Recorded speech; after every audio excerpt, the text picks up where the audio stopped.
أعوذ بالله من الشيطان الرجيم بسم الله الرحمن الرحيم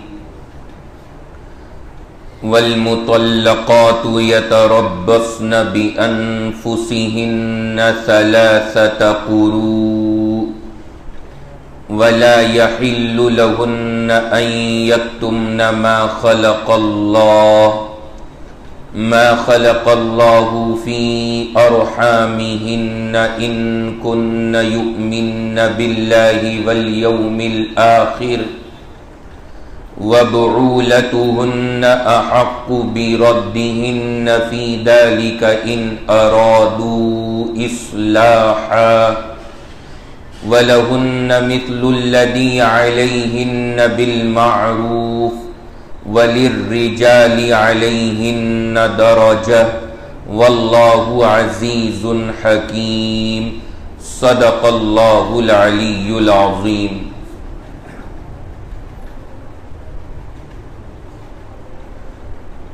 اس وقت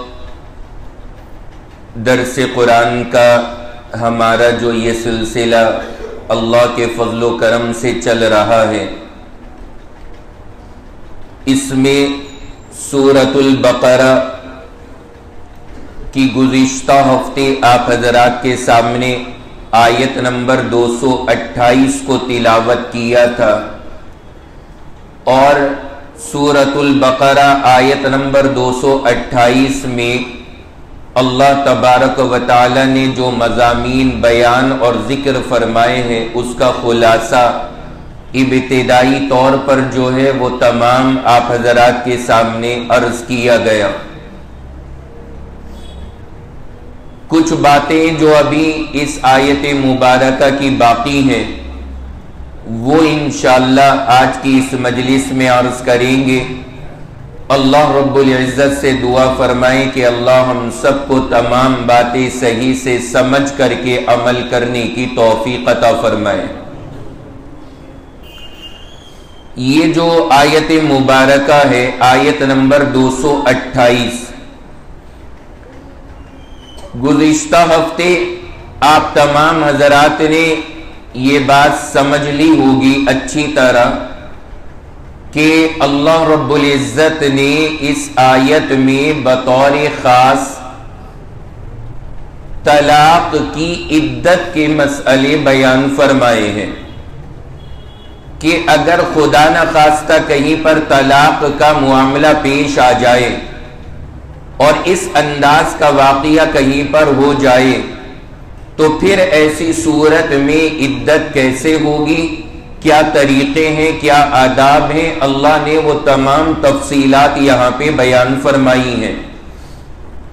اور ہم نے اس آیت کی روشنی میں جتنے بھی مسائل ہیں عدت کے تعلق سے وہ سب آپ حضرات کے سامنے پیش کیے ہیں. پچھلے ہفتے بہت سارے الحمدللہ مسائل پورے ہو گئے تھے، کچھ باقی ہیں، اسے آج انشاءاللہ مکمل کریں گے. دیکھیں، یہ ہم سب کو معلوم ہے کہ یہ جو آیت پاک ہے یہ بنیادی طور پر عورت کی طلاق کی عدت کے مسئلوں کو بیان کرتی ہے. اس میں عدت کے مسئلے اللہ نے ذکر کیے، وہ تمام کے تمام مسائل جو ہم نے پہلے سنے وہ اپنی جگہ ہیں. دو چار باتیں اور ہیں جو ہمارے لیے قابل غور ہیں، اس کو ذرا سا اچھی طرح سے ذہن میں رکھیے گا. سب سے پہلا مسئلہ آج جو ہمیں سمجھنا ہے وہ یہ ہے کہ عورت جب طلاق کی عدت کرے گی تو اس عورت کا خرچ کس کے ذمے ہوگا اور اس کے خرچ کی شریعت نے کیا تفصیل بیان کی ہے. یہ بھی بڑا اہم مسئلہ ہے اور کثرت کے ساتھ میں یہ معاملہ سامنے آتا ہے کہ عورت عدت میں ہے، اب اس کے خرچ کی ذمہ داری شریعت نے کس پر اور کس انداز میں رکھی ہے، اس کو ذرا سمجھیں. دیکھیں شریعت کا کہنا یہ ہے کہ سب سے پہلی بات آپ یہ سمجھ لیں کہ عورت عدت کہاں کرے گی. خرچ کا مسئلہ اسی سے جڑا ہوا ہے. ہمارے یہاں اسلامی تعلیمات میں یہ ہے کہ عورت کو اگر اللہ نہ کرے طلاق ہو جائے تو پھر ایسی صورت میں وہ عدت ہر حال میں اپنے شوہر کے گھر ہی کرے گی. شوہر کے گھر میں ہی عدت ہوگی. طلاق ہو جائے، طلاق ہونے کے باوجود شوہر کے گھر میں ہی عدت عورت کو کرنی ہے. اور یہ بات سن کر کے آپ ذرا تھوڑا سا نا اپنے معاشرے پہ نظر ڈالیے گا، آپ کو اندازہ ہوگا کہ اس پر ہمارے یہاں عمل بالکل نہیں ہے، بالکل ختم ہو چکا ہے. اس لیے ضروری ہے ہمارے لیے ان مسائل سے واقف ہونا. یہ انتہائی اہم چیز ہے کہ طلاق کی عدت بھی عورت شوہر کے گھر میں ہی کرے گی، چاہے وہ ایک طلاق ہو یا 2 ہوئی ہو اور یا 3 طلاق کا معاملہ ہو، عدت عورت شوہر کے گھر میں کرے گی. یہ بات شریعت نے یہاں پہ بیان کی ہے. ہمارے معاشرے کے اندر جو عدت عورت کرتی ہے شوہر کے انتقال کے بعد، وہ تو کرائی جاتی ہے شوہر کے گھر میں، اور جو عدت ہوتی ہے طلاق کے بعد وہ کرائی جاتی ہے میکے لا کر کے، جو ہمارے یہاں آج کل ہمارا عرف بنا ہوا ہے معاشرے میں. لیکن یہ مسئلہ یاد رکھیں سب سے پہلے کہ چاہے وہ وفات کی عدت ہو یا طلاق کی عدت ہو، ہر حال میں وہ عدت کہاں ہوگی؟ شوہر کے گھر پر. سب سے پہلے یہ سمجھیں. اب اس کے بعد شوہر کے گھر پر جب یہ عورت عدت کرے گی، شریعت کا کہنا ہے کہ جب یہ تمہارے گھر عدت کر رہی ہے، اس دوران اس کا جتنا خرچہ ہے وہ شوہر اٹھائے گا. جتنا بھی خرچہ ہے اس عورت کا عدت کے دوران، وہ تمام کا تمام شوہر کے ذمہ لازم ہوگا کہ وہ اس کا سارا خرچ اٹھائے. لیکن یہ کب ہوگا؟ جب عورت نے عدت شوہر کے گھر میں کر رہی، تب یہاں پر یہ حکم ہوگا. جب عدت اس نے گھر میں کی تو اب خرچ بھی وہ شوہر کرے گا. شریعت کہتی ہے تم اس پہ خرچ کرو اور یہ تمہاری ذمہ داری ہے، اس کا تمہیں انتظام کرنا پڑے گا. پھر یہاں پر یہ بات ذہن میں رکھیں کہ اگر شوہر کے گھر پر عدت کرنے میں دشواری ہو، جیسے کہ ہمارے معاشرے میں بہت ساری صورتیں پیش آتی ہیں. مثال کے طور پر کیا پریشانی کہ باپردہ عدت میں پردے کا اہتمام کرنا مشکل ہو جائے اس کے لیے. ایسا گھر ہے شوہر کا کہ وہ پردے کا نہیں اہتمام کر سکتی، تو پردے کے اندر اسے دقت ہو رہی ہے. یا کوئی اور پریشانی ہے جس پریشانی کی وجہ سے وہ عورت شوہر سے اجازت لے کر، شوہر کی اجازت سے اپنے میکے جا کر کے اگر عدت کرے، تو شریعت نے کہا ہے کہ اگر مجبوری میں شوہر نے اجازت دی ہے عدت میکے کرنے کی، تو اب بھی خرچ شوہر کے ذمہ لازم ہوگا. خرچ وہ سارا شوہر ہی ادا کرے گا، کیونکہ اس کے گھر پر انتظام نہیں تھا، اس کے گھر پر عدت کا نظم نہیں ہے، اور اب وہ مجبوری میں اپنے گھر جا کر کے عدت کر رہی ہے اور یہ باقاعدہ یہ اجازت بھی دے رہا ہے. تو شریعت نے کہا ہے کہ اب بھی خرچ آپ ہی ادا کریں گے. عورت وہاں رہے گی، اپنے گھر پر عدت کرے گی، اس کا جو خرچ ہوگا وہ شوہر یہاں سے روانہ کرے گا. یہ اصول شریعت نے یہاں پہ بیان کیا. تو یہ ترتیب یاد رکھنی ہے. لیکن اگر صورتحال ایسی ہو جائے، اگر مسئلہ کہیں پر یہ پیش آ جائے کہ وہ جو عورت ہے وہ شوہر کے گھر عدت کر سکتی ہے، سارے انتظام ہے، آسانی ہے، سب کچھ ہے، پردے کا بھی اہتمام ہو سکتا ہے، ساری سہولیات مل سکتی ہے، ان تمام باتوں کے باوجود اگر عورت شوہر کے گھر پر عدت نہ کرے اور اپنے میکے چلی جائے بغیر شوہر کی اجازت کے، تو شریعت کا کہنا یہ ہے کہ اب یہاں پر شوہر کے ذمے اس کا خرچ لازم نہیں ہے، اب اس کے ذمے اس کا خرچ لازم نہیں۔ اس پورے مسئلے سے یہ بات سمجھ میں آتی ہے کہ عدت میں خرچ کا جو مسئلہ ہے اس کا اصل تعلق ہے اس بات سے کہ عورت رہ کہاں رہی ہے۔ تو اب پوری بات کا خلاصہ یہ نکلا کہ جب عورت کو طلاق ہو جائے تو وہ عدت کہاں گزارے گی؟ شوہر کے گھر، اور جب وہ شوہر کے گھر عدت گزارے گی تو اس کی عدت میں اس کی تمام ضروریات کا جو خرچ ہے وہ کون اٹھائے گا؟ شوہر، وہ شوہر کے ذمہ لازم ہے۔ اور اگر کسی مجبوری کی وجہ سے عورت عدت وہاں نہ کر سکے اور وہ اپنے میکے جاتی ہے اور شوہر بھی اجازت دیتا ہے کہ چلی جاؤ، یہاں پہ عدت کا انتظام نہیں ہو سکتا، تو اب ایسی صورت میں عورت میکے عدت کرے گی، لیکن خرچ کون دے گا؟ شوہر دے گا، اب بھی شوہر ہی دے گا۔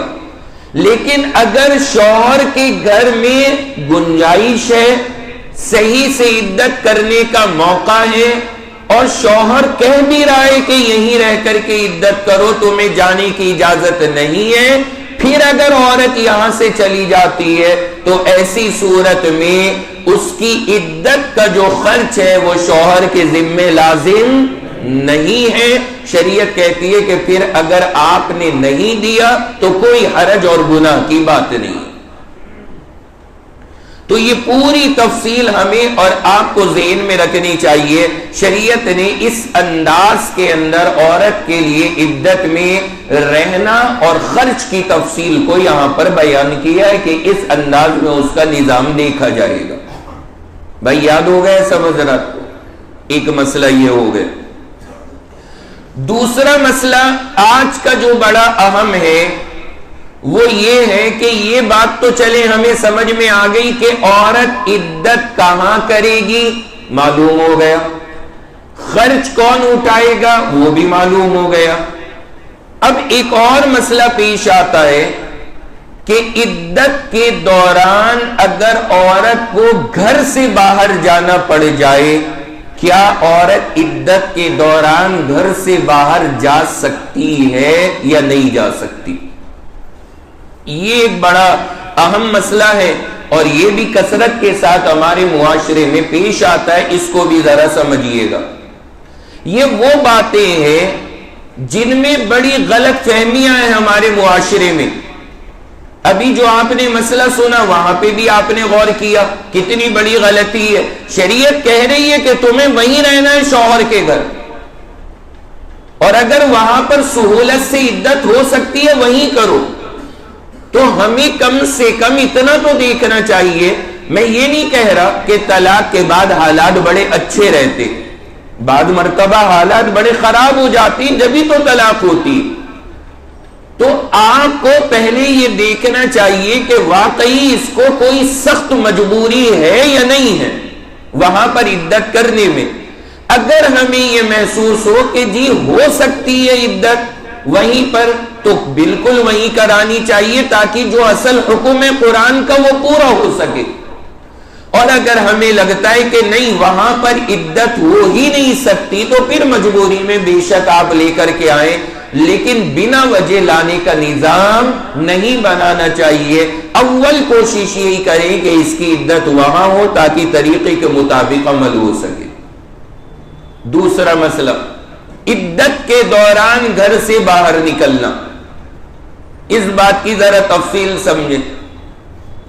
دیکھیں یہ جو طلاق کے اور عدت کے مسائل ہیں یہ ایسے نہیں ہیں کہ ہم اور آپ انہیں سیکھ رہے ہیں اور یہاں پر اس کی تعلیم ضرور حاصل کر رہے اور سمجھ بھی رہے ہیں کہ ان کے کیا مسئلے، لیکن ساتھ ساتھ میں اللہ سے دعا بھی ہے کہ ان مسئلوں کو خالی ہم سیکھیں، عمل کی ضرورت کبھی کسی کو نہ پڑے انشاءاللہ، عمل کی ضرورت نہ پڑے۔ یعنی سیکھ تو اپنی جگہ رہیں، لیکن اللہ نہ کرے کسی کو ان باتوں پر عمل کرنا پڑے، لیکن بہرحال علم ہونے کے ناطے، علم کی چیز ہونے کی وجہ سے سیکھنا یہ ہمارا فریضہ ہے۔ قرآن پاک جب سارے احکام بیان کر رہا ہے تو احکام کے اعتبار سے وہ سیکھنا ہمارے لیے ضروری ہے۔ یہ بات الگ ہے کہ ضرورت پڑے یا نہ پڑے، اور اللہ کرے نہ ہی پڑے، کیونکہ یہ کوئی اچھی چیز نہیں ہے، کوئی بہتر چیز نہیں ہے۔ اس کے بعد اب اگلی بات ذرا سنیں، عدت کے دوران گھر سے نکلنا، اس میں ہمارے یہاں بڑے سارے مسائل ہیں۔ شریعت نے کیا کہا ہے، آپ جب پورا مسئلہ سنیں گے اس مسئلے میں بھی آپ اندازہ لگانا کہ کتنی بڑی بڑی غلط فہمیاں ہمارے معاشرے میں۔ شریعت کیا کہتی ہے کہ اگر گھر میں کمانے والا کوئی نہ ہو، مسئلہ سنیے گا، اگر گھر میں کمانے والا کوئی نہیں ہے، عورت کو طلاق پڑ گئی، شوہر کے گھر وہ عدت کر نہیں پا رہی، حالات خراب ہیں وہاں، وہ میکے آ گئی، میکے میں کرنے کھانے والا کوئی ہے نہیں، بعد مرتبہ یہ صورتحال کہ کوئی مرد ہی نہیں ہے وہاں پر، کون کمائے گا، کون کھائے گا؟ کوئی رشتہ دار بھی مدد کرنے کو تیار نہیں ہے، کوئی بھی ساتھ دینے کو تیار نہیں ہے۔ اب اگر کوئی عورت ایسی ہو کہ عدت کے دوران کمانے والا کوئی نہیں ہے، کوئی عورت کی ضروریات پوچھنے والا کوئی نہیں، رشتہ داروں میں کوئی خرچ کرنے کو تیار نہیں، اگر رشتہ دار ہیں جی کہہ رہے ہیں کہ تم عدت کرو، جتنا خرچ ہوگا شوہر نہیں تو ہم کریں گے، یعنی اس دوران تمہیں کوئی ٹینشن نہیں لینی، لیکن اب کہاں ایسے رشتہ دار نصیب؟ رشتہ دار تو اور زیادہ جلدی تیار کھڑے ملتے کہ ذرا سا کچھ تماشا بنے اور ہم ذرا مزے لیں۔ آج کل کے تو حالات ایسے، آدمی اپنی پریشانی رشتہ داروں کو بتانے سے بھی گھبراتا ہے، وہ یہ سوچ رہا ہے خود جھیل لو، اچھا بتائیں گے تو پریشانی ہوگی۔ تو اگر کسی کے ساتھ میں ایسا معاملہ کہیں پر پیش آ جائے کہ کوئی وہاں پہ کمانے والا نہیں ہے، عورت کو پوچھنے والا نہیں ہے، کوئی خرچ کا انتظام نہ کرے، تو ایسی صورت میں شریعت نے اجازت دی ہے کہ اگر عورت کسی کمائی کے لیے عدت کے دوران اپنے گھر سے باہر جانا چاہے، شریعت کہتی ہے یہ عمل آپ کے لیے جائز ہے، عدت پہ بھی نہیں فرق پڑے گا، عدت بھی اپنی جگہ چل رہی ہے اور وہ جا کر کے اپنی حلال کمائی کر بھی سکتی ہے، شریعت نے اس کی باقاعدہ اجازت دی ہے۔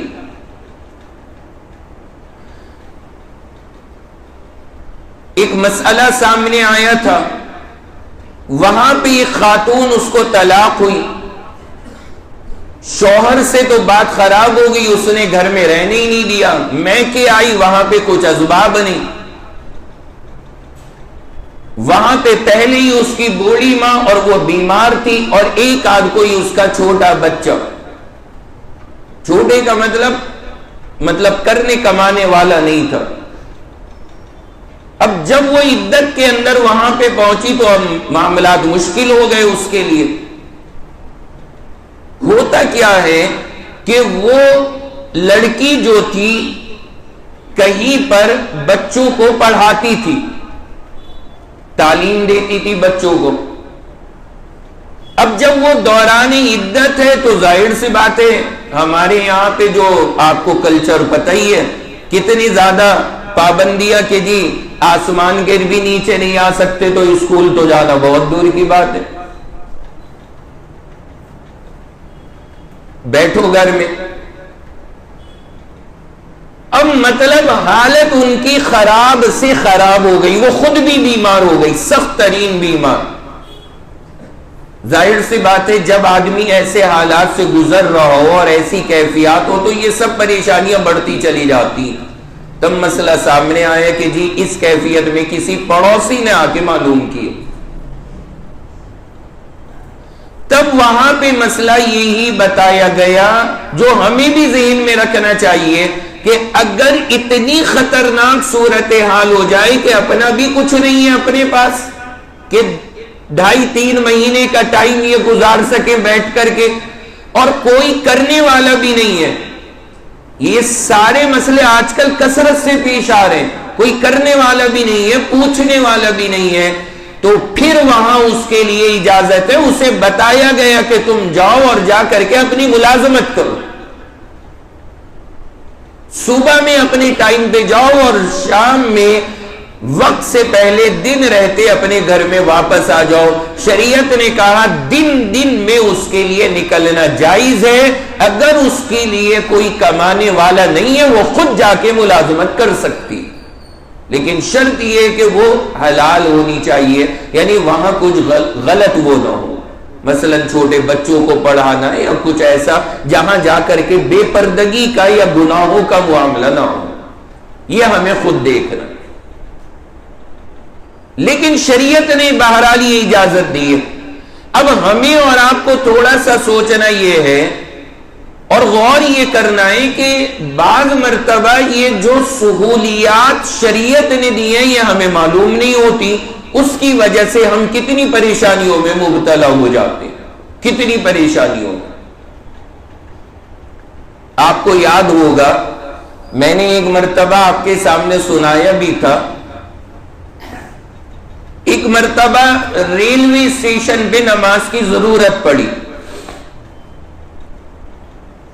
کھڑے ہو گئے، نماز کی نیت باندھنے کے لیے مصلی بچھا لیا، سامان رکھا تھا ایک طرف، وہ تھوڑا سا سائیڈ میں ہو رہا تھا اس طرف کو، اور قبلہ تھا ادھر۔ ہم نے کہا سامان سارا کیا اٹھا کے لائیں، بس یہاں مصلی بچھا لو، ہے تو بائیں ہاتھ پر ہی تھوڑا سا قریب میں، کوئی حرج کی بات نہیں۔ اب کیا ہوتا ہے، میں نیت باندھنے جا رہا ہوں، میری نظر پڑی ایک بندہ نا وہاں ٹہل رہا ہے سامان کے آس پاس، محسوس ہوا، میں نے کہا کہ یہ جو ہے نا صحیح نیت والا نہیں ہے۔ اب وہ کیا سوچ رہا ہے، اس کے تو دماغ میں یہ ہے نا کہ جی نماز کا مطلب یہ سیدھے سیدھے کھڑے ہو جائیں گے، اس کے بعد یہ کچھ نہیں پتا کیا ہو رہا ہے دائیں بائیں، پھر میں موقع اپنا نکالوں گا، باندھنے دو ملا جی کو نیت۔ اسے کیا پتا تھا یہ ملا جی ذرا اپڈیٹ ورژن ہے۔ اب وہ تھوڑا سی وہیں پہ ادھر ادھر کو ہو رہا ہے، میں مصلی پہ کھڑا ہوا، اللہ اکبر کہہ کے نیت باندھی، اور نیت باندھنے کے بعد ایسے کی، الحمدللہ رب العالمین الرحمن الرحیم۔ اب وہ دیکھ رہا ہے کر کیا ہے، یہ کون سی نماز،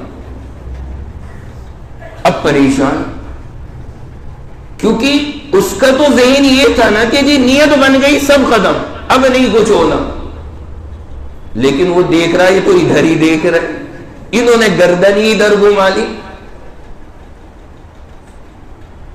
تو تھوڑی دیر وہ ذرا سا وہاں پہ ٹہلا، اس کے بعد اسے لگا لے بھائی یہاں تو کچھ بھی نہیں ہونے والا، جب یہ گردن گھما کے کھڑا تو دوڑ کے بھی آ ہی جائے گا، اس لیے نکل لو۔ وہ بیچارہ وہاں سے چلا گیا۔ پھر میں نے اطمینان سے نماز پوری کی۔ میں نے اپنے ساتھیوں سے کہا، میں نے کہا دیکھو مسئلے کا علم ہونا، جو شریعت آپ کو سہولت دیتی ہے ضروری ہے، جو شریعت آپ کو سہولت دیتی ہے نا اس کا علم ضروری ہے آپ کے لیے۔ شریعت کا اب آپ میں سے نا یہ مسئلہ سن کے ایسے ایسے دیکھنے نہ شروع کر دیں سب لوگ، اب مسئلہ پورا سن لیں، بتانا بھی سارا پڑتا ہے۔ شریعت کا کہنا کیا ہے کہ اگر آپ نے نماز میں گردن کو ادھر ادھر کیا، یہ عمل صرف مکروہ ہے لیکن نماز ہو جائے گی، نماز ہو جائے گی، نماز نہیں ٹوٹنے والی۔ کوئی سجدہ سہو وغیرہ بھی نہیں کرنا پڑے گا، کچھ نہیں، آپ کی نماز ہو جاتی۔ سینہ نہ گھمانا، سینہ آپ قبلے کی طرف رکھیں اور خالی گردن گھما دیں تو نماز ہو جاتی ہے۔ یہ شریعت کا مسئلہ۔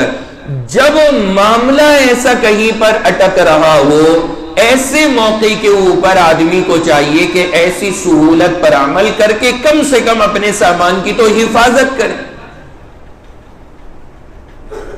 اس کا مطلب یہ نہیں ہے کہ ہم دیکھنا ہی شروع کر دیں عام نمازوں میں، نہیں، نظریں بھی نہیں اٹھانی چاہیے، پورے آداب کے ساتھ پڑھنا چاہیے جیسے نماز پڑھی جاتی ہے پراپر طریقے پر، لیکن علم میں رہنا چاہیے کہ ہاں یہ رعایت بھی موجود ہے تاکہ کل کو جب کبھی ضرورت پیش آئے تو آدمی اس کے مطابق عمل کر سکے۔ سہولت کا پتہ ہونا بھی بڑا ضروری ہے، اس لیے ان باتوں کا خیال رکھنا چاہیے۔ تو میں عرض کیا کر رہا تھا، اصل بات ہماری یہ چل رہی ہے کہ عورت عدت میں اگر ہے اور شوہر خرچ دے نہیں رہا ہے، اس کا اپنے پاس کوئی انتظام ہے نہیں، کوئی رشتہ دار خرچ اٹھانے کو تیار نہیں، اور وہ بیچاری مجبوری کے حالات میں پھنس گئی، تو وہ دن میں حلال طریقے پر اسلامی تعلیمات کی پابندی کے ساتھ اگر کہیں ملازمت پر جانا چاہے، کمائی کرنا چاہے تو یہ عمل، بولو بھائی، جائز، اجازت دی ہے شریعت نے۔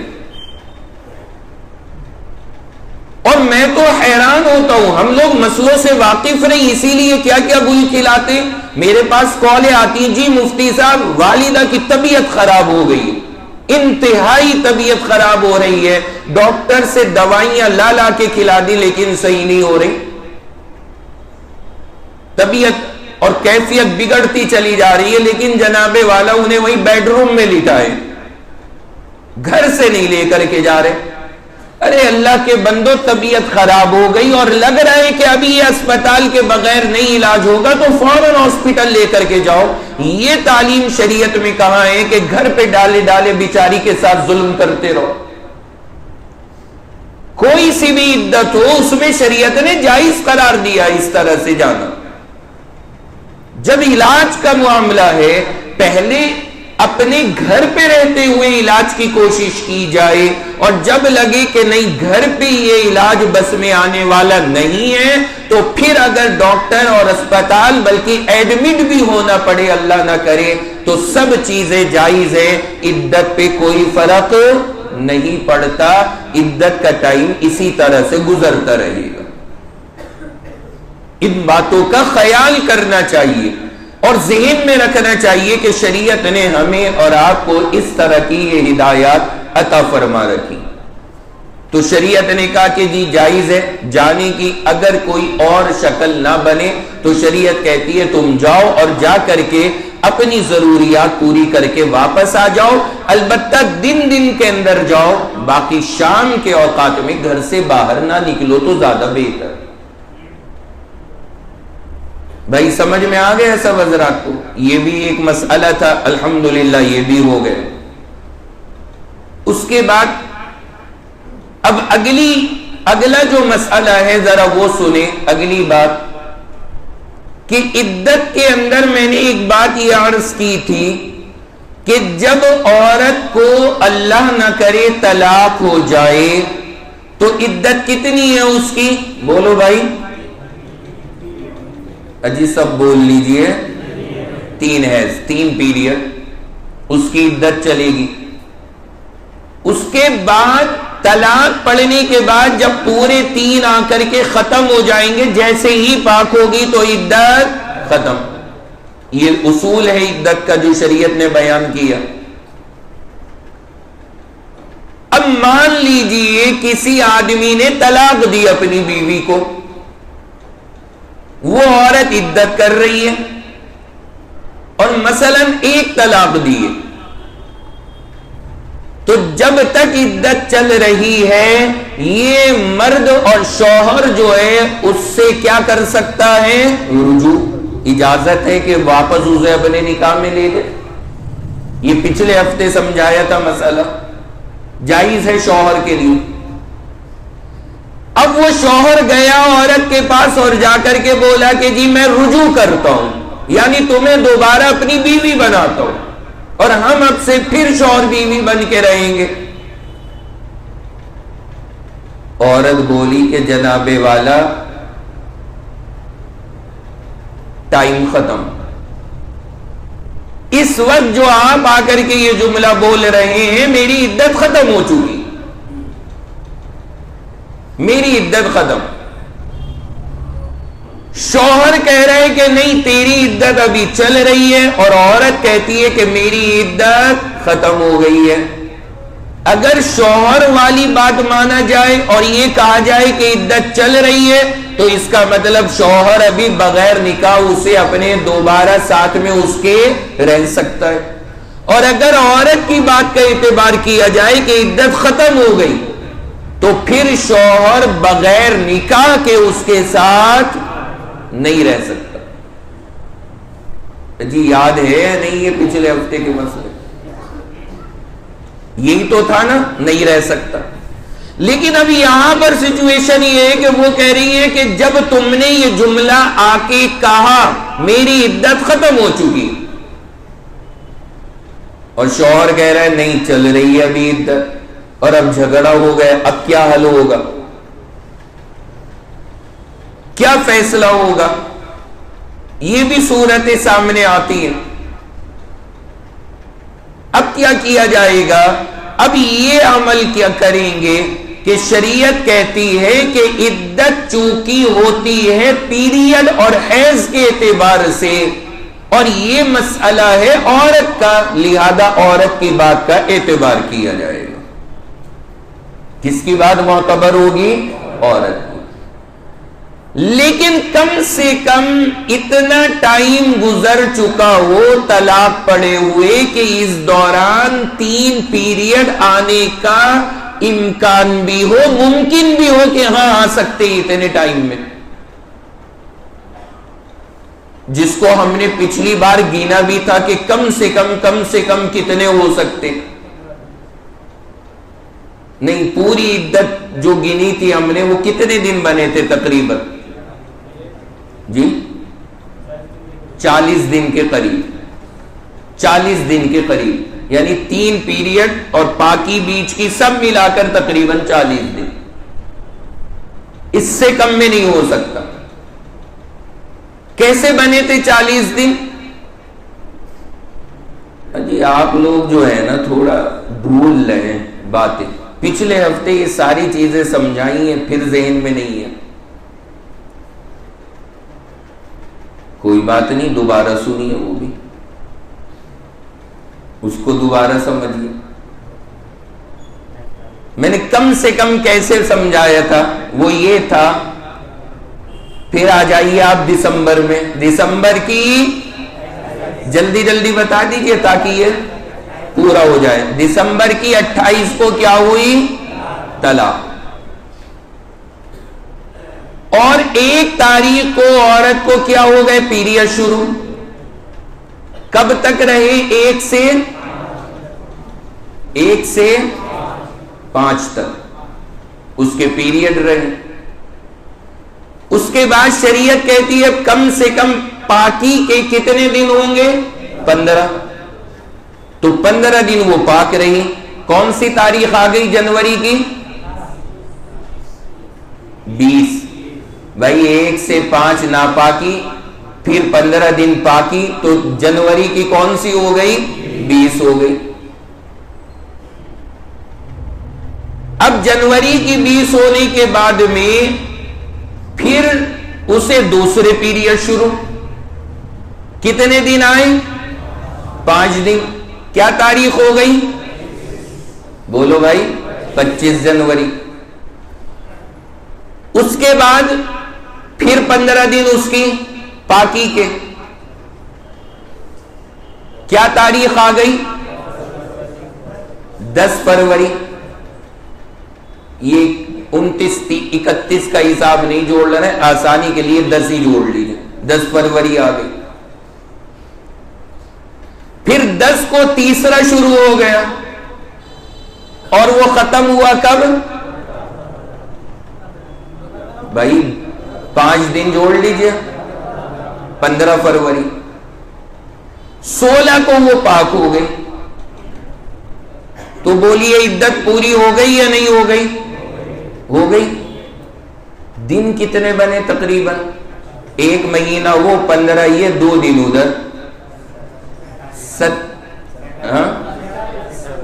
47 کے قریب، 47-48 دن عدت ختم۔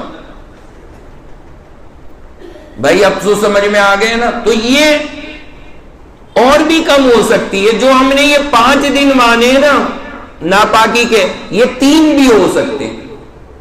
اگر آپ اسے 3 کر دیں گے تو اور زیادہ کم ہو جائیں گے دن، 6 دن کا فرق پڑ جائے گا، یعنی تقریباً اوسط وہی 40 دن کا آ جائے گا وہاں تک۔ تو اس سے ایک بات سمجھ میں آئی کہ کم سے کم تقریباً 40-41 دن بنتے ہیں جس میں ایک عورت کی عدت کیا ہو سکتی ہے؟ پوری۔ اب یہاں پر عورت میں اور مرد میں جھگڑا ہو رہا ہے، وہ کہہ رہی ہے میری عدت ختم، مرد کہہ رہا ہے نہیں چل رہی ہے، تو شریعت نے کہا بات کس کی مانی جائے گی؟ عورت کی، بات معتبر عورت کی۔ اور اس میں ہم نے ایک بات بیان کی کہ یہ جب ہے جب یہ ممکن بھی ہو اس کی بات کو ماننا، یعنی اگر مان لیجئے طلاق پڑے ہوئے ابھی کل 20 دن گزرے، 20 دن گزرے، اور شوہر بیچارہ آیا اور آنے کے بعد میں اس نے کہا کہ جی اب ہم پھر سے شوہر بیوی بن کے رہیں گے، وہ عورت کہتی ہے نہ بابا میری تو عدت ختم۔ اب یہاں پہ جو دن آ رہے ہیں وہ کل کتنے آ رہے ہیں؟ 20۔ یہاں پہ شریعت کہتی ہے اس عورت کی بات معتبر نہیں ہوگی، یہاں پر اس کی بات نہیں مانی جائے گی۔ بھائی سمجھ میں آ گئے سب حضرات کو؟ تو یہ مسئلہ ہوگا اختلاف کی صورت میں، اگر اختلاف ہو جائے تو اس طرح سے اس کا حل نکالا جائے گا۔ جیسے ایک لڑکی کا جب نکاح ہوا اور لوگ اس سے اجازت لینے کے لیے آئے کہ جی آپ کا نکاح فلاں کے ساتھ کر دیا، آپ کو قبول ہے؟ اس نے قبول کس انداز میں کیا؟ اس نے کہا بس اتنی آواز آئی ان کو، وکیل اور گواہوں کو، یہ ماشاءاللہ سبحان اللہ اللہ اکبر، بس سائن وائن کرائے اور آ گئے۔ اس کے بعد شام میں رخصتی کا ٹائم، اسے اٹھانے آ گئے لوگ کہ چل بھائی۔ اس نے کہا کہاں؟ کہ جی شوہر کے گھر۔ اس نے کہا میں تو نہیں جاتی۔ کہ بھائی نکاح کیوں قبول کیا؟ اس نے کہا میں نے کب کیا قبول، میں تو نہیں کیا۔ بھائی وکیل کو اور گواہ کو بلاؤ، وہ آگے، ان سے پوچھا بھائی کیا کہا تھا اس لڑکی نے؟ وہ بولے کہ ہم نے اس سے کہا تمہارا نکاح اس کے ساتھ کر دیا، تو یہ جواب میں بولی لڑکی نے کہا کہ تم نے جو ہے نا صحیح سے نہیں سنا، میں نے کہا تھا بتائیے کتنا بڑا فرق پڑا دونوں میں۔ آپ سے کوئی پوچھے کہ بھائی گھنٹہ گھر چل رہے ہیں، آپ کہیں ہوں، کیا مطلب؟ چل رہے ہیں، تیار ہے۔ اور کسی نے کہا وہ بھائی گھنٹہ گھر چلیں گے، آپ نے کہا کیا مطلب؟ مطلب کتنی چیزوں سے مسئلہ بدلتا ہے، آپ غور کریں۔ اس لیے جب آپ وکیل اور گواہ بن کے جائے کریں نا، ذرا ڈھنگ سے تحقیق کیا کریں۔ میں کل بھی درس کے اندر سنا رہا تھا، شاید آپ کو بھی سنایا ہوگا، ایک نکاح میں پڑھا رہا، ابھی کچھ دن کی بات ہے، وہ لڑکا میرے سامنے بیٹھا، میں نے کہا جی پورا پتہ بتا کے لڑکی کا کہ فلاں لڑکی اور یہ وہ اس کے ساتھ آپ کا نکاح کیا کہ آپ نے قبول کیا۔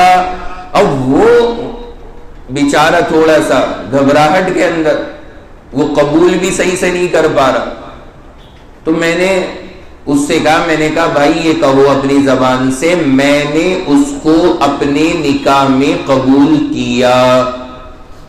یہ کہہ کہ میں نے مائک اس کے منہ پہ لگا دیا. میں نے کہا لے بھائی مائک میں بول. اب وہ کیا جملہ بولتا ہے؟ وہ کہتا ہے میں نے اس کو آپ کے نکاح میں قبول کیا. وہ یہ جملہ, وہ ساری مسجد وہاں پہ, او بابا تو کیا کر رہا. میں نے کہا تو میرے سر پہ کیوں سوار کرنے کو تیار ہے بابا, خود کرنا قبول. پھر کہہ رہا ہوں وہ غلطی ہو گئی, لائیے دوبارہ سے کہو. میں نے کہا اتنی غلطیوں میں نا مسئلے نمٹ جاتے.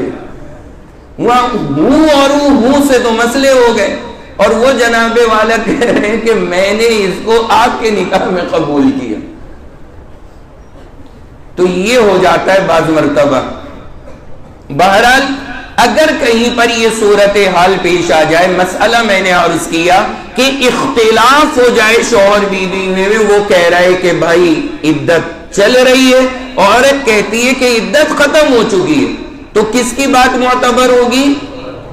بولو بھائی, عورت کی بات معتبر ہوگی, یہاں پر مرد کی بات نہیں. لیکن جب قبول ہوگی عورت کی, جب ممکن بھی ہو اس میں عدت کا گزرنا. اگر اتنا کم ٹائم گزرا ہے کہ اس میں عدت کا گزرنا ممکن ہی نہیں ہے, تو پھر یہاں پر عورت کی بات مانی نہیں جائے گی, پھر اس کی بات کی کوئی اہمیت نہیں ہے. یہ بھی بات الحمدللہ ہو گئی. اب ہے ہمارا عدت کا آخری مسئلہ, جو آخری ہے لیکن اہم ہے. عدت کے تعلق سے کیا ہے یہ مسئلہ؟ شریعت یہ کہتی ہے, سمجھیے گا سارے حضرات, کسی آدمی اور عورت کا نکاح ہوا,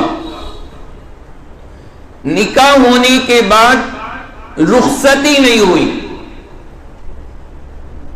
نکاح ہوا, نکاح ہونے کے بعد رخصتی نہیں ہوئی, اور نکاح ہونے کے بعد وہ دونوں اکیلے تنہائی میں ملے بھی نہیں. رخصتی بھی نہیں ہوئی, ملے بھی نہیں. نکاح ہو چکا ہے, نہ رخصتی ہوئی, نہ دونوں تنہائی میں ملے. اور اگر طلاق دے دی, ایسی صورت میں اگر طلاق ہو جائے, اب کیا حکم ہوگا عدت کا, وہ ذرا سا سمجھ لیں. مسئلہ تو سمجھ گئے نا. مرد اور عورت کا کیا ہو چکا ہے آپس میں نکاح, لیکن کیا نہیں ہوئی ہے رخصتی, اور نہ ہی بغیر رخصتی کے دونوں کہیں آپس میں تنہائی میں ملے, اور ہو گئی کیا طلاق. تو اب کیا حکم ہوگا؟ شریعت یہ کہتی ہے کہ عورت کے ذمے عدت نہیں ہوگی, یہ عورت عدت نہیں کرے گی. جس دن طلاق ہوئی ہے اس کے اگلے دن یہ کہیں بھی نکاح کر سکتی, اس عورت کے ذمے عدت نہیں ہے. لیکن یہ پوری کنڈیشن یاد رکھنا, نکاح ہوا, رخصتی بھی نہیں ہوئی, اور اکیلے میں تنہائی میں بھی دونوں نہیں جمع ہوئے, تو پھر اگر طلاق دے دی گئی تو عدت نہیں ہے, عدت کو شریعت نے ختم کر دی. اور مہر, جتنا مہر باندھا تھا اس کا آدھا مہر لازم ہوگا, وہ ادا کیا جائے گا.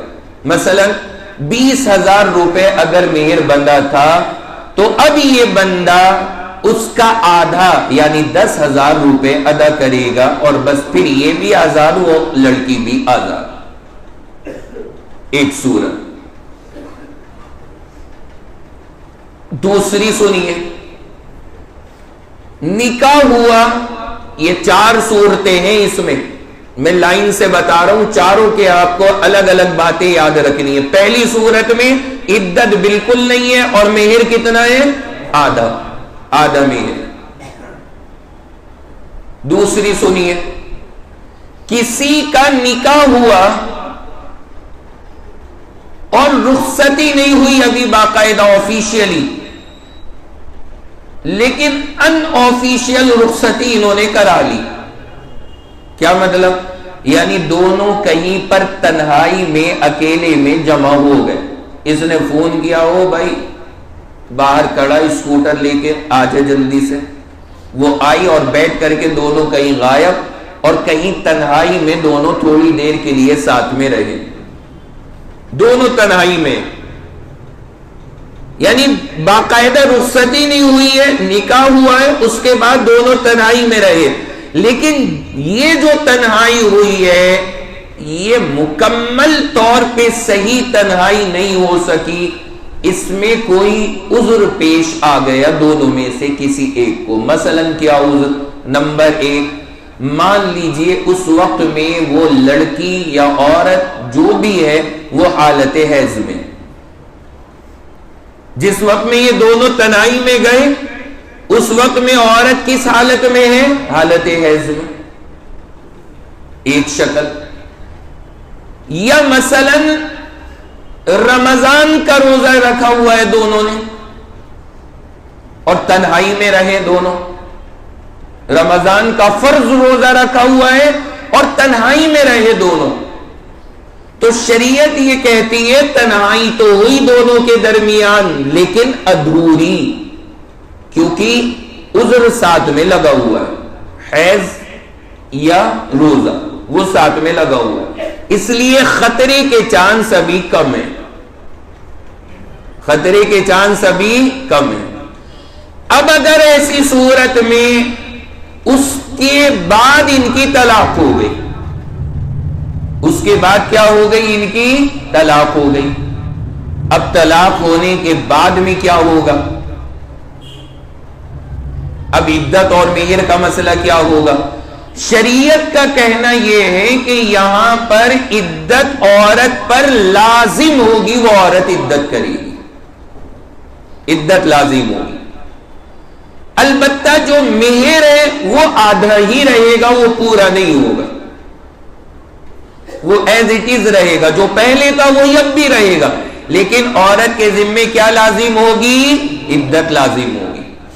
اس کو یاد رکھیے. کتنی ہو گئی صورتیں؟ 2. اب نمبر 3، تیسری شکل سنیں. میں نے پہلی بتائی کہ نکاح ہوا، رخصتی سے پہلے، تنہائی سے پہلے طلاق ہو گئی. دوسرا بتایا نکاح ہوا اور رخصتی سے پہلے لیکن ادھوری تنہائی کے بعد میں طلاق ہوئی. تنہائی تو ہوئی لیکن ادھوری، کیونکہ عذر موجود ہے ساتھ میں. اب تیسری سنیں. کسی کا نکاح ہوا اس کے بعد رخصتی نہیں ہوئی اور دونوں تنہائی میں رہے کچھ ٹائم، اور وہ تنہائی ادھوری نہیں بلکہ مکمل طور پہ تنہائی ہو گئی، اس میں کوئی رکاوٹ نہیں ہے، کچھ نہیں ہے، یعنی بالکل مکمل طور پہ وہ تنہائی ہو گئی ان کے درمیان میں. وہاں پہ کوئی حیض وغیرہ کا بھی معاملہ نہیں ہے، کوئی روزے کا مسئلہ نہیں، کوئی احرام کی پابندی نہیں، کچھ نہیں، کوئی پابندی نہیں، یعنی دونوں بالکل اپنے معاملے میں آزاد ہیں. تو شریعت یہ کہتی ہے کہ اب اگر اس تنہائی کے بعد میں ان کی طلاق ہو گئی تو حکم یہ ہوگا یہاں پر کہ عدت تو کرے گی ہی کرے گی، مہر بھی مکمل ادا ہوگا، مہر بھی مکمل ادا ہوگا. چاہے وہ دونوں کے دونوں یہ کہہ رہے ہوں کہ جی ہم تو بس گئے بیٹھے ایک ٹیبل کے ادھر چیئر پر ایک ادھر، دونوں بس آدھے گھنٹے ایک دوسرے کو دور سے دیکھتے رہے اور ایسے ہی اٹھ کر کے آ گئے.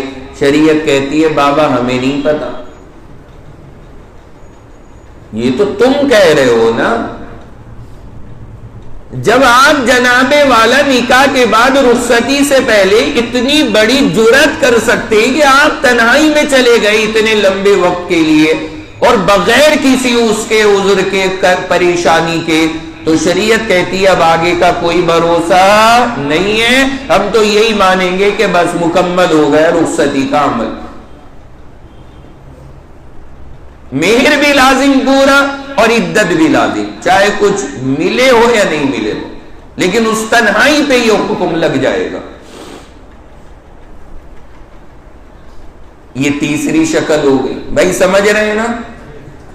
چوتھی تو بالکل سیدھی شکل ہے، اس میں کوئی مسئلہ ہی نہیں ہے، یعنی نکاح ہوا، رخصتی ہوئی، اس کے بعد میں کچھ وقت کے بعد جا کر کے دونوں میں طلاق ہوتی ہے، تو اب ایسی صورت میں تو کوئی ڈاؤٹ ہی نہیں ہے، عدت بھی ہوگی اور مہر بھی پورا لازم ہوگا۔ یہ چوتھی شکل۔ یہ چار چیزیں یاد رکھنا عدت کے تعلق سے، یہ آخری احکام ہے۔ اب ذرا آپ دہرائیں چاروں باتوں کو تاکہ مجھے تسلی ہو جائے کہ ہاں ذہن میں بیٹھ گئے۔ پھر سے آئیے سنیے، میں مسئلہ کیا عرض کرنے جا رہا ہوں۔ کسی آدمی کا نکاح ہوا، نکاح کے بعد میں رخصتی نہیں ہوئی، الفاظ پہ دھیان کیجئے گا، نکاح ہوا، نکاح کے بعد رخصتی نہیں ہوئی، لیکن رخصتی سے پہلے دونوں تنہائی میں جمع ہوئے اور تنہائی مکمل والی ہوئی، کوئی ادھورا پن تنہائی میں نہیں ہے، بولیے عدت ہوگی یا نہیں ہوگی؟ چلیں، عدت ہوگی اور مہر پورا ہوگا، ماشاءاللہ۔ بس اب صحیح ہو گیا۔ میں نے آپ سے تیسری والی پہلے نمبر پہ پوچھ لی، آپ نے ماشاءاللہ وہیں صحیح پہ جواب دے دیا، تو اس کا مطلب بالکل کلیئر ہے، پھر اب کوئی مسئلہ نہیں، اب یعنی مکمل مفتی ہو گئے۔ لیکن بہرحال دوہرا لیجئے پہلی والی بھی تاکہ وہ ذہن میں رہے۔ کسی آدمی کا نکاح ہوا، اس کے بعد رخصتی نہیں ہوئی، نہ ہی دونوں کبھی زندگی میں کسی بھی طرح تنہائی میں جمع ہوئے، اور اگر طلاق ہو گئی تو یہاں پر عورت کے ذمے عدت نہیں ہے اور مہر آدھا ہے۔ دوسری شکل، نکاح ہوا، نکاح کے بعد تنہائی ہوئی لیکن رخصتی نہیں ہوئی اور تنہائی ادھوری ہوئی، یعنی کوئی عذر ساتھ میں موجود تھا جو میں نے مثالیں دی ہیں آپ کو، اور اس کے بعد میں طلاق ہو گئی تو عدت ہوگی اور مہر آدھا ہوگا۔ تیسری شکل میں نے بتائی، نکاح ہوا، نکاح کے بعد رخصتی نہیں ہوئی لیکن تنہائی ہوئی اور تنہائی مکمل طور پہ ہو گئی، کوئی عذر بھی وہاں پر موجود نہیں تھا، تو اب ایسی صورت میں اگر اللہ نہ کرے طلاق ہو گئی تو کیا ہوگا؟ عدت بھی ہوگی اور مہر بھی پورا ہوگا۔ اور چوتھی شکل تو وہ پتہ ہی ہے جو ہم شروع سے عرض کرتے آ رہے کہ نکاح ہوا، رخصتی ہوئی، پھر ساتھ میں رہنے کے بعد طلاق ہوگی تو عدت بھی لازم ہے اور مہر بھی لازم ہے۔ بھائی سب کو سمجھ میں آ گیا؟ یہ ہے سارے عدت کے احکام جو آپ نے سنے۔ پچھلے ہفتے بھی آئے تھے، اس ہفتے جو یہ باقی تھے وہ یہ میں نے آپ کے سامنے عرض کی۔ یہ آیت کا آیت نمبر 228، آیت 228 جو ہماری سورۃ البقرہ کی چل رہی ہے، اس کا یہ پہلا پارٹ ہے، یعنی طلاق والی عورت کی عدت کا مسئلہ وہ اللہ نے بیان کیا ہے۔ الحمدللہ یہاں جا کر کے ضروری مسائل سارے یہ پورے ہو گئے۔ اس کے بعد اس آیت کا جو اگلا اخیر حصہ ہے، اس میں ایک لفظ اللہ نے جو جملہ ذکر کیا ہے وہ بڑا اہم ہے، اب تھوڑا سا اسے سمجھانا ہے۔ اللہ یہ ارشاد فرماتے ہیں وَلَهُنَّ مِثْلُ الَّذِي عَلَيْهِنَّ بِالْمَعْرُوفِ، یہ ہے اب آج کل کے زمانے کا یہ کہہ لیں ہاٹ ٹاپک، جس پہ بہت بات ہوتی، بہت چرچائیں ہوتی۔ قرآن نے کہا کہ عورتوں کے حق بھی ایسے ہی ہیں جیسے مردوں کے حق ہیں۔ کیا مطلب؟ مردوں کو اپنے حق بڑے یاد ہیں کہ جی عورت کے ذمے ایسی خدمت کرنا ہے، ایسی خدمت کرنا ہے، اور ایسی خدمت عورت کے ذمے لازم ہے، لیکن کبھی مردوں کو کیا اپنے بھی حق یاد آئے؟ کہ بھائی ہم جب لینے کا اپنا حق آ رہا ہے سارے مسئلے یاد ہیں، عورتوں کو سب بتا دیں گے حضور نے یہ فرمایا، حضور نے یہ فرمایا اور حضور نے یہ فرمایا۔ ہماری اہلیہ کبھی کبھی ہنس کر کے کہتی ہیں حضور نے ہمارے بارے میں بھی تو کچھ فرمایا ہے۔ وہ حدیث مردوں کو کبھی یاد ہوں گی؟ قرآن پاک نے کہا وَلَهُنَّ مِثْلُ الَّذِي عَلَيْهِنَّ بِالْمَعْرُوفِ، قرآن کہتا ہے کہ جیسے حق مردوں کے ہیں ایسے عورتوں کے بھی حق ہیں۔ یہ انداز نہیں ہونا چاہیے کہ جی مردوں کے حق ہیں بس عورتیں ان کی خدمت کرتی رہیں، گھر میں وہ بیچاری لگی رہیں، خدمتوں میں زندگی گزار دیں، اور مرد کے ذمے کیا ہے؟ مرد کو اپنی ڈیوٹیاں کا علم نہ ہو۔ قرآن نے کہا ایسا مسئلہ شریعت میں نہیں ہے۔ یہ آیت ہے وَلَهُنَّ مِثْلُ الَّذِي عَلَيْهِنَّ بِالْمَعْرُوفِ، عورتوں کے بھی اسی طرح سے حق ہیں جیسے مردوں کے حق ہیں۔ ایک تو جملہ یہ، اور آگے کیا کہا؟ وَلِلرِّجَالِ عَلَيْهِنَّ دَرَجَةٌ، لیکن اللہ نے مردوں کو ان پر تھوڑی سی بلندی عطا فرمائی۔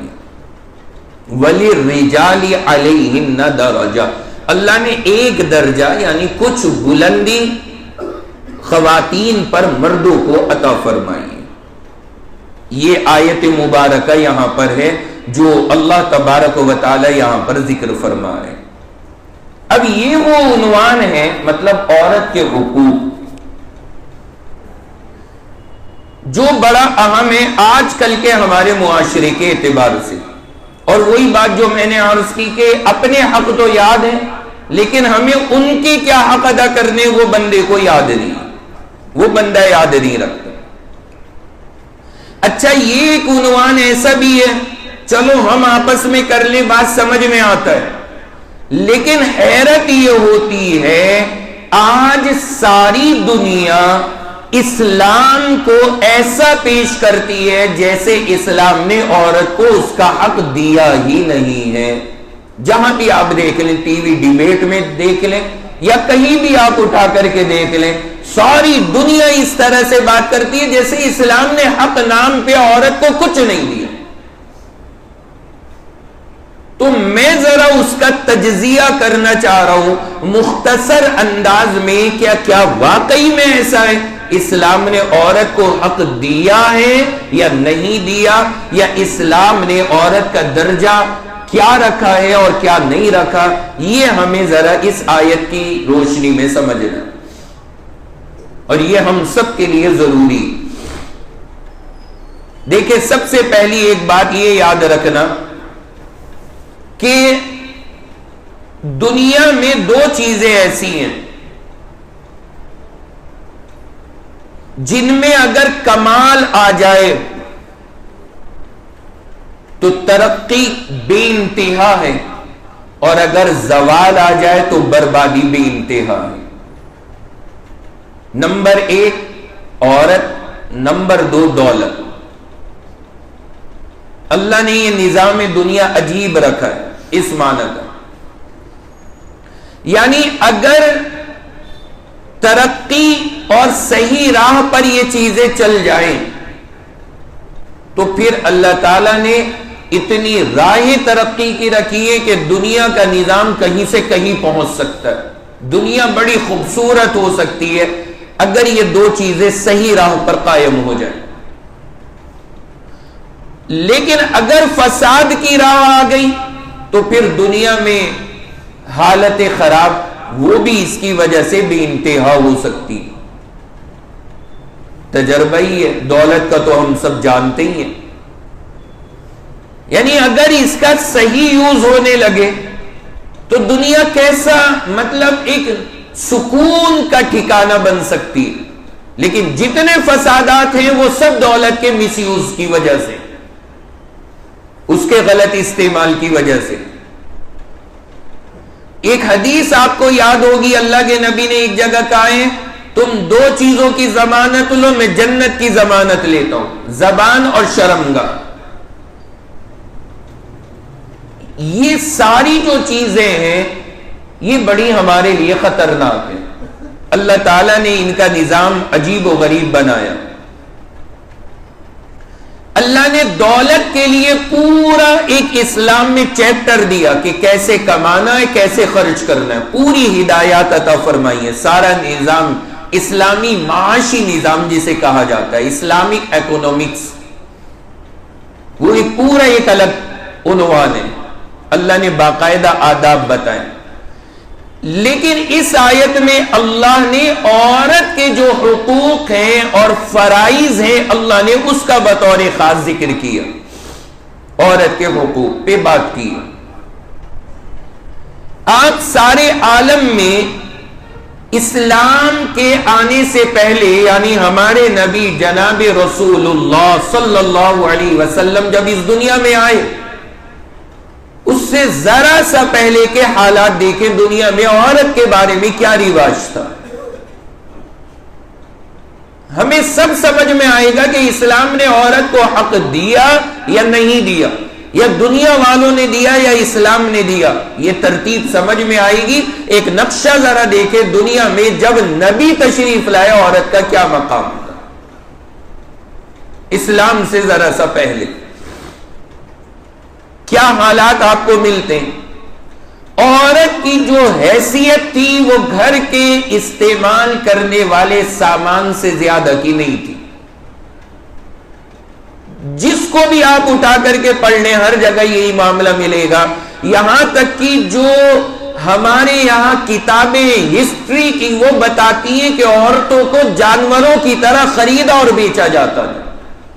خرید و فروخت ہوتی تھی. اس درجے کے اندر انہیں شامل کیا گیا تھا. وراثت میں تو حق کہیں نہیں دیا جاتا تھا. کوئی نہیں عورت کو وارث مانتا تھا کہ اس کو وراثت ملے گی، یہ کائیں کی وارث ہے. کوئی اسے وراثت میں حق نہیں تھا. اور ہمارے علاقوں میں جو یہ ہندوستان وغیرہ کے علاقے، یہاں تو بہت بعد تک یہ رسم چلی ہے کہ شوہر کا جب انتقال ہو جاتا تھا تو عورت کو، زندہ عورت کو اس کے ساتھ جلا کے ختم کر دیا جاتا تھا. یہ ہمارے یہاں ہمارے علاقوں کی رسمیں. کیا مطلب ہے عورت کو ساتھ میں جلانے کا؟ یعنی آپ اس کی 1 روپے کی حیثیت نہیں سمجھتے کہ مرنے کے بعد شوہر کے اسے بھی زندہ رہنے کا حق ہے.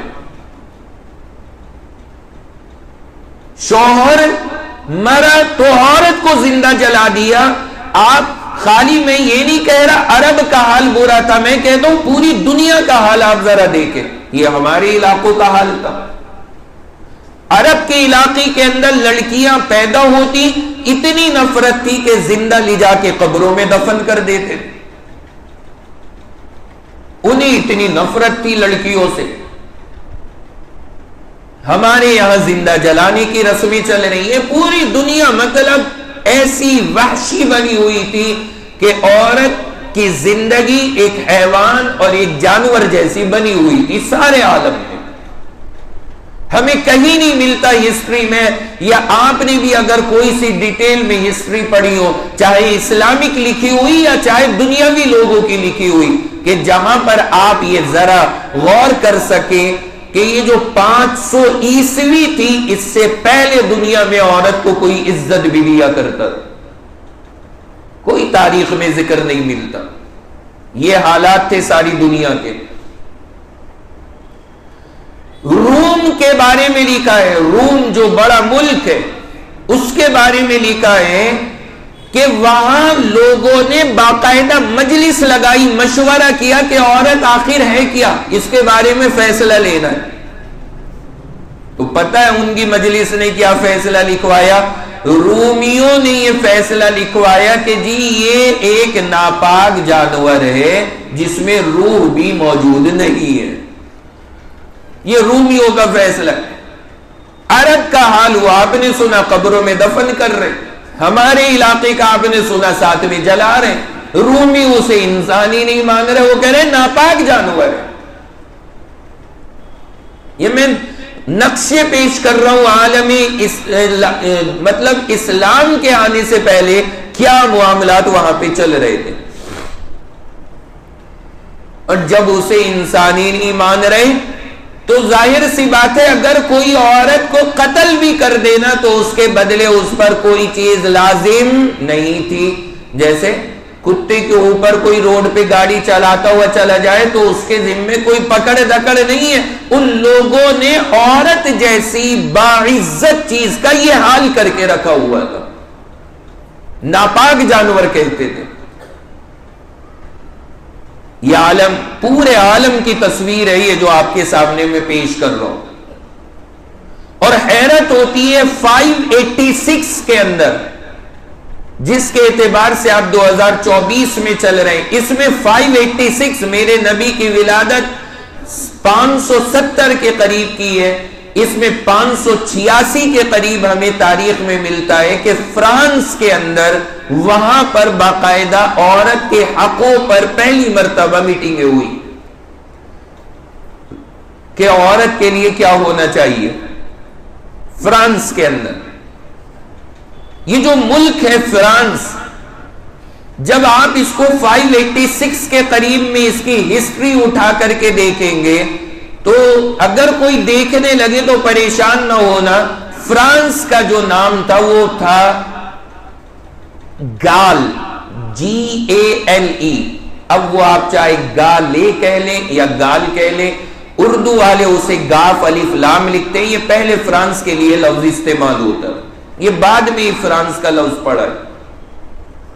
تو اس ملک کے بارے میں آتا ہے انہوں نے 586 میں باقاعدہ میٹنگ کی اور میٹنگ کرنے کے بعد انہوں نے جو فیصلہ سنایا وہ پڑھ کر کے حیرت ہوتی ہے.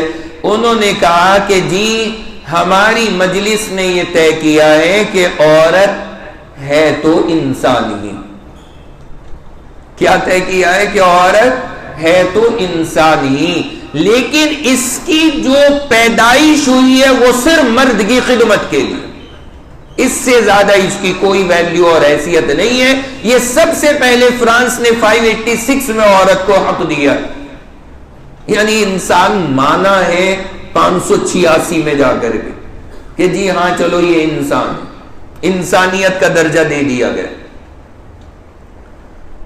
اس کے قریب میں ولادت ہوتی ہے ان حالات میں جب دنیا میں یہ چل رہا تھا, یہ نظام تھا دنیا میں.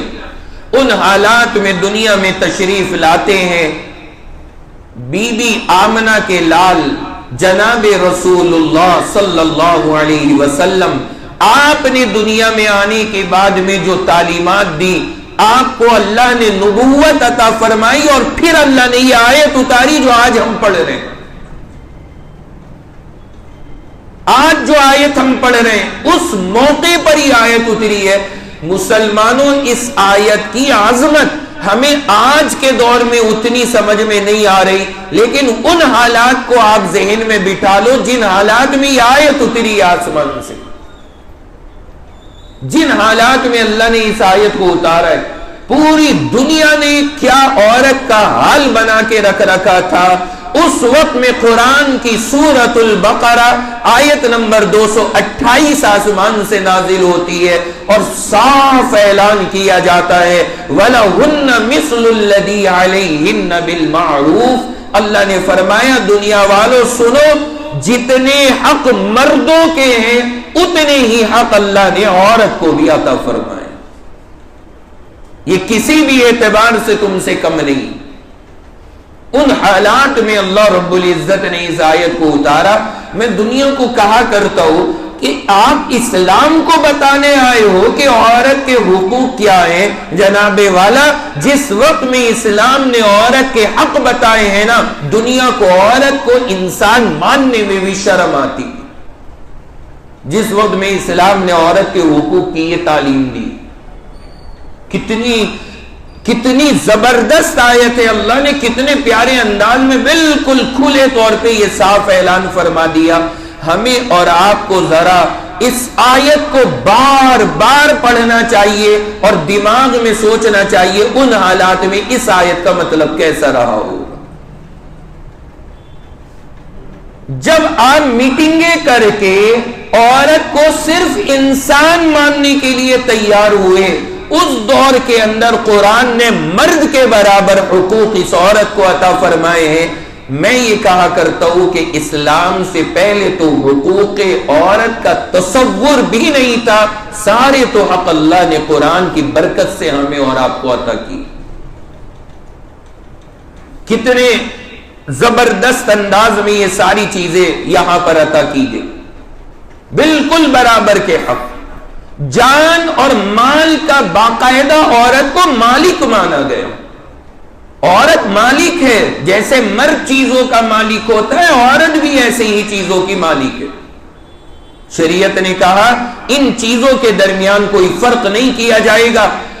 مرد کو نکاح کے لیے مجبور نہیں کیا جا سکتا، عورت کو بھی نکاح کے لیے مجبور نہیں کیا جا سکتا، نہیں کر سکتے ہم مجبور۔ یہاں تک شریعت نے تعلیم دی ہے کہ اگر باپ نے بھی اپنی لڑکی کا بغیر اس کی اجازت کے نکاح کر دیا، اگر باپ نے اپنی بیٹی کا بغیر بیٹی سے پوچھے نکاح کر دیا، تو جب بیٹی کو پتہ لگے گا، شریعت نے کہا تجھے اپنے باپ کے کیے ہوئے نکاح پر بھی اختیار ہے، چاہے تو قبول کر اور چاہے کہہ دے کہ مجھے قبول نہیں ہے، اسی وقت باپ کا کیا ہوا نکاح بھی کینسل ہو جائے گا۔ پورے حق دیے گئے عورت، جیسے مرد ہے ویسے ہی عورتیں۔ یہ تمام چیزوں کے اندر اللہ تبارک و تعالی نے نظام بنایا، وراثت میں حصہ دلوایا، وراثت میں حقدار بنایا کہ مرد ہی خالی اپنی جائیداد ماں اور باپ کی بانٹ کر کے نہیں بیٹھیں گے، عورت کو بھی اس میں حصہ دیا جائے گا۔ پوری دنیا میں کہا کرتا ہوں، ایک جگہ مجھے دکھاؤ اسلام سے پہلے کس نے عورت کو وراثت میں حق دلوایا؟ کہاں پہ ذکر ہے کہ عورت وراثت میں بھی برابر کی شریک ہے؟ ہاں وہ ایک الگ بات ہے کہ شریعت نے کہا 2/1 کا حساب ہوگا، ڈبل اور آدھا، اس میں الگ حکمتیں، وہ آیت جب آئے گی میں انشاءاللہ وہاں اس کی ڈیٹیل عرض کروں گا، لیکن باقاعدہ وارث شریعت نے مانا اور اسے وراثت میں حصہ دلوایا۔ یہ شریعت کا اصول ہے۔ یہ سارا معاملہ اور ساری چیزیں اللہ تبارک و تعالی نے عطا فرمائے، اور درجہ کتنا بڑھایا، اللہ اکبر۔ یہاں تم اسے ساتھ میں جلا رہے ہو، وہاں پہ تم قبروں میں زندہ لے جا کے دبا رہے ہو۔ میرے نبی نے تو عورت کا درجہ پھر ایسا بیان فرما دیا، فرمایا کہ جس کو اللہ نے لڑکی عطا فرمائی اور اس نے اس کی تربیت کی، اچھی طرح سے تربیت کر کے اس کا نکاح کیا، شریعت سنت کے مطابق اس کو پابند بنا کے رخصت کر دیا، حضور علیہ السلام نے فرمایا کل جنت کے اندر اللہ اس کا حشر میرے ساتھ میں فرمائے گا، وہ میرے ساتھ ہوگا، انگلیوں کے اشارے سے کہ ایسے میرے ساتھ ہوگا۔ اپنی بیٹیوں سے محبت پر جنت کے وعدے فرما دیے گئے۔ آپ اندازہ کریں ان حالات میں جب عورت کو انسان نہیں ماننے کو تیار تھے، کہا اس سے تم محبت کرو گے اللہ تمہیں جنت عطا کرے گا۔ اب دنیا کہتی ہے اسلام نے حق نہیں دیے، جناب والا یہ ساری کی ساری چیزیں کیا ہیں، کبھی اس میں تو غور کریں۔ کتنی ڈیٹیل بتائی گئی، کتنے آداب بتائے گئے، ساری ذمہ داریاں اس کی جب تک نکاح نہیں ہوتا باپ بھائی کے سر پہ رکھی گئی، اور نکاح ہونے کے بعد اس کی ساری ضرورتیں شوہر کے ذمے رکھی گئی۔ یہ خود آرام سے گھر میں رہے گی، تم روڈ پہ جاؤ، دھکے کھاؤ، دھوپ میں پریشان ہو، لیکن لا کر کے عزت سے حلال لقمہ اس نازک خاتون کے منہ کے اندر اتارو، یہ تمہارا سب سے بڑا فریضہ ہے۔ یہ حقوق کسی کو نظر نہیں آتے، اللہ نے کیا مقام دیا، کیسا بلند مرتبہ دیا۔ ابھی سیرت میں 2 ہفتے پہلے گزرا، میرے نبی نے نکاح فرمایا حضرت صفیہ سے، یہودیوں کی تھی، حضرت صفیہ یہودی سردار کی بیٹی تھی اور یہودی سردار کی بیوی تھی. ان کا شوہر مارا گیا خیبر میں.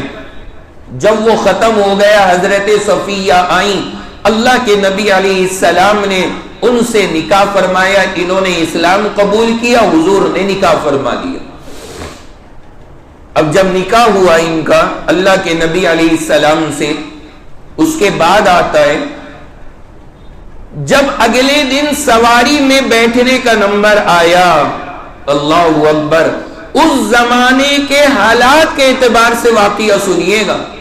اس زمانے کے کیا, میں تو کہتا ہوں آج بھی کوئی نہیں کر سکتا جو اب آپ سننے جا رہے ہیں. اس زمانے میں بھی دیکھ لینا, جو کہتے ہیں نا بڑا حق دیا, ذرا سنیں اسلام نے کیا تعلیم دی. اسلام نے کہا, اللہ کے نبی علیہ السلام نے حضرت صفیہ کو اونٹ پر بیٹھنا تھا, وہ کجاوا اوپر رکھا جاتا تھا, کمرہ سا بنا کر لکڑیوں کا, اس میں بیٹھنا تھا, اس پہ پردے پڑے تھے. اونٹ نیچے بیٹھا ہے لیکن پھر بھی عورت کے لیے آسان نہیں ہے اس کے اوپر چڑھنا, سیڑھیاں وغیرہ تھی نہیں. اب حضرت صفیہ نے اس میں جانا ہے, کیسے جائیں؟ اللہ کے نبی کے صحابہ فرماتے ہم نے دیکھا حضور علیہ السلام خود اونٹ کے پاس زمین پر بیٹھ گئے اور بیٹھنے کے بعد اپنا پیر ایسے کھڑا کر کے سیدھا اونچا کر لیا, ران کو سیدھا کر لیا. وہ بیٹھتے ہیں نا آدمی تھوڑا سا اکڑو ہو کر کے, اور یہ پیر سیدھا کر لیا. اور سیدھا کرنے کے بعد میں فرمایا صفیہ ایک ہاتھ میرے ہاتھ میں دو اور اپنے پیر میری پیر پر رکھ کر کے اوپر چڑھو. اللہ کے نبی علیہ السلام نیچے بیٹھے ہوئے ہیں, حضرت صفیہ کا ہاتھ پکڑ کر کے وہ ان کے حضور کے پیر پر پیر رکھتی ہے اور پھر جانور کے اوپر سوار ہوتی ہے اور بیٹھتی ہے. آپ اندازہ لگائیے کہ وہ جو نظارہ ہے عورت کی عزت کا, اس کا کیا ہم کوئی نمونہ پیش کر سکتے ہیں؟ خاتم النبیین بیٹھے ہیں اور بیوی کو پیر پہ پیر رکھوا کر کے اوپر چڑھا رہے ہیں. حضور نے اس وقت دنیا کو بتایا یہ مقام ہے اس عورت کا, اس کو عزت آپ نے ایسے دینی ہے. اور آج کل ہمارے یہاں پہ ہم سب چیزیں بول چکے ہیں. اللہ کے بندے, ہم یہ تو چیز بہت دور کی کہ پیر پہ پیر رکھ کے چڑھوائیں گے اوپر سواری میں. اگر عورت بیٹھ رہی ہو, مرد کی جرت نہیں ہوتی کہ ایسے گیٹ اس کے لیے کھول دے کہ آئیے آپ تشریف رکھیے. عورت کار میں بیٹھنے آ رہی ہے, کبھی ہوا ہم سے اتنا بھی کہ ہم گیٹ کھول کر کے کھڑے ہو جائیں کہ جی بیٹھیے, اور بٹھا کر کے گیٹ بند کر دیا. اب مجھے پتا ہے آپ بھی کیا سوچ رہے ہیں, مجھے معلوم ہے آپ کے بھی دماغ میں یہ چل رہا ہے جی مفتی صاحب بٹھا تو دیں, لیکن اگر اس مخلوق نے دیکھ دیا, اس سے پنگا کون لے گا؟ کون مخلوق؟ وہی ساس سب سے پہلے, اور اس کے نائب وزیر وائس کیپٹن نند, وہ کپتان صاحب ہے وائس کیپٹن نند نے. اگر انہوں نے دیکھ لیا تو کیا ہوگا؟ اگر آپ ایسے کر کے بٹھا دیے اور دروازہ بند کر دیے, آپ یقین مانیے آپ ڈرائیونگ سیٹ پر بیٹھنے نہیں پائیں گے. اتنے میں وہ اندر جا کر کے اپنی جو لڑکیاں شادی ہو کے گھروں میں جا چکی ہیں انہیں فون لگا کے بیٹھ جائے گی کہ تیرا بھائی تو نکل گیا ہاتھ سے, یہ چڑیل کھا گئی. یہ تو کھا گئی. کل کو کوئی تانترک ڈھونڈ جو اس کے وش سے اسے آزاد کرائے, کوئی ڈھونڈ کے لا. ہمارے یہاں تو یہی ہونا ہے. اور جو آپ نے ابھی سنا ہے یہی آپ بھی سوچ رہے ہوں گے جی کر تو لیں عمل, دل تو نہ جانے کیا کیا کرتا ہے, لیکن ظاہر سی بات ہے اگر کر لیا تو قوم کو جواب کیا دے گا؟ اور پیغمبر اسلام 1450 سال پہلے کس انداز میں اپنی بیگم کو سوار کر رہے ہیں سواری پہ، یہ دنیا کے لیے نمونہ ہے۔ جو کام عزت دینے کا ہم آج بھی نہ کر سکے، نبی نے 1400 سال پہلے کر کے دیا۔ وہ نبی 1400 سال پہلے کر کے نمونہ دے چکے۔ دنیا آج ہمیں آتی ہے کہ جی اسلام نے عورت کو عزت نہیں دی۔ یہ نمونے کوئی بتائے گا؟ ایسے نمونے کوئی پیش کرے کہ جو اسلام نے عزت دی ہے؟ کہاں ہے ایسی عزت دنیا کے اندر؟ آپ تو جناب والا ذرا ذرا سی چیزوں میں وہمی بن جاتے ہیں۔ کھانا بھی کھانے بیٹھیں گے تو شوہر بیوی ہے تو اس کا گلاس الگ، اس کا گلاس الگ۔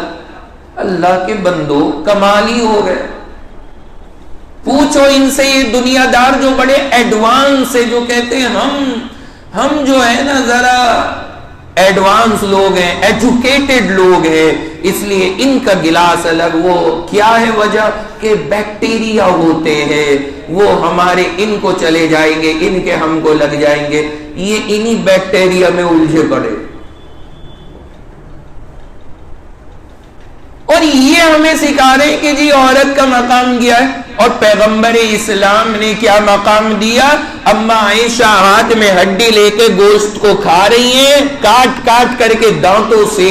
اللہ کے نبی نے وہ ہاتھ سے لی اور لینے کے بعد آپ گوشت کھانے لگے، رک گئے۔ اما عائشہ سے کہا، عائشہ ذرا انگلی رکھ کے بتانا تم نے اپنے دانت کس جگہ لگائے تھے، وہ جگہ بتاؤ کہاں لگائے تھے۔ اما عائشہ نے ہاتھ رکھ کے بتایا، نبی جی یہاں لگائے تھے۔ فرماتی ہیں حضور نے وہ گھمائی اور وہیں اپنے لبے مبارک رکھ کے اس ہڈی کو کھایا۔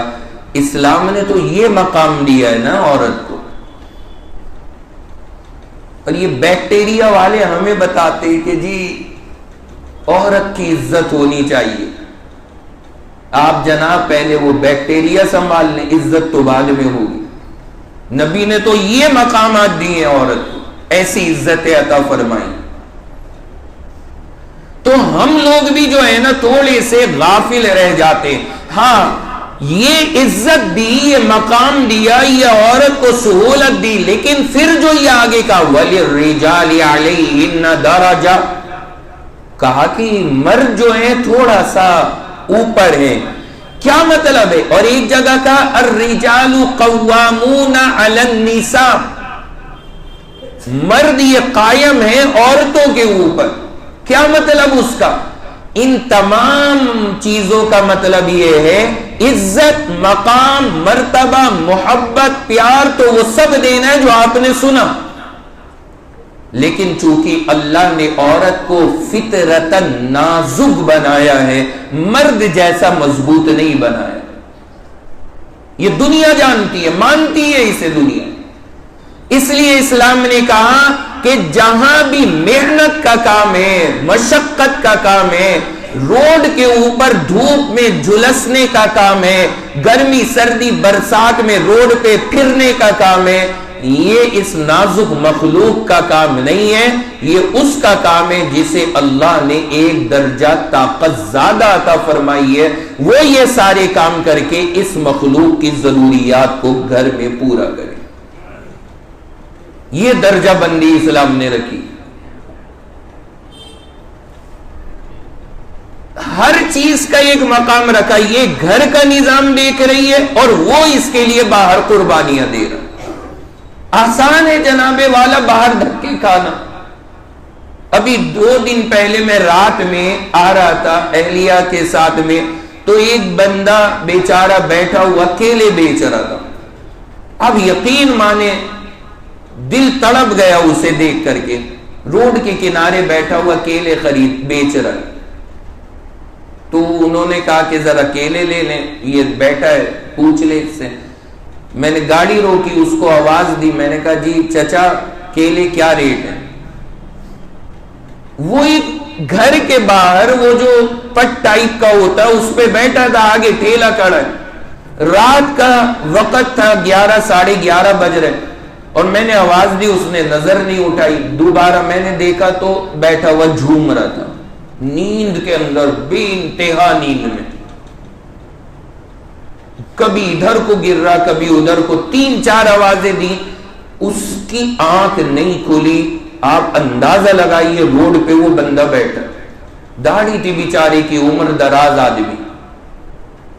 مجھے بڑا وہ ہوا، میں اتر کے گیا، میں نے کہا جی چچا خیریت؟ پھر وہ ایک دم سے بیدار ہوا کہ جی بولیے کیا ہوا. میں نے کہا ذرا کیلے پتہ کرنے تھے. میں نے کہا کہ بھائی لینے لگا اس سے. پھر میں نے کہا چچا اتنی گہری نیند کیوں؟ تو وہ کہتا ہے کہ بیٹا 3 بچے ہیں میرے، ایک بچی کے نکاح کا وقت قریب ہے، اور صبح میں منڈی کے ٹائم سے گھر سے نکلا ہوں اور اب تک بیچ رہا ہوں، تاکہ ہو سکتا ہے کوئی چلتا پھرتا گاہک اب بھی ٹکرا جائے تو کچھ 2 روپے اور نفع کے حاصل ہو جائے.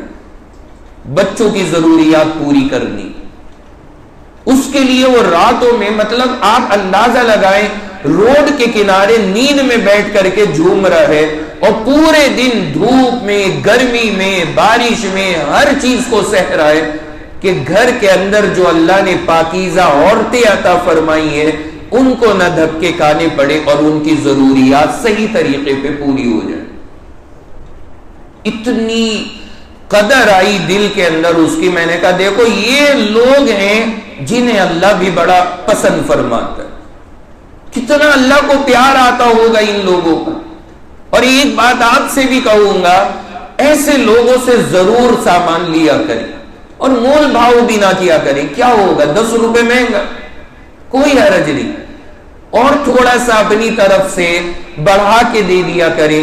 کیونکہ یقین مانے ان لوگوں کا ٹارگٹ نا یہ نہیں ہے کہ یہ بڑی بڑی بلڈنگیں بنائیں گے، یہ کاریں خریدیں گے، یہ عالی شان محلات بنائیں گے.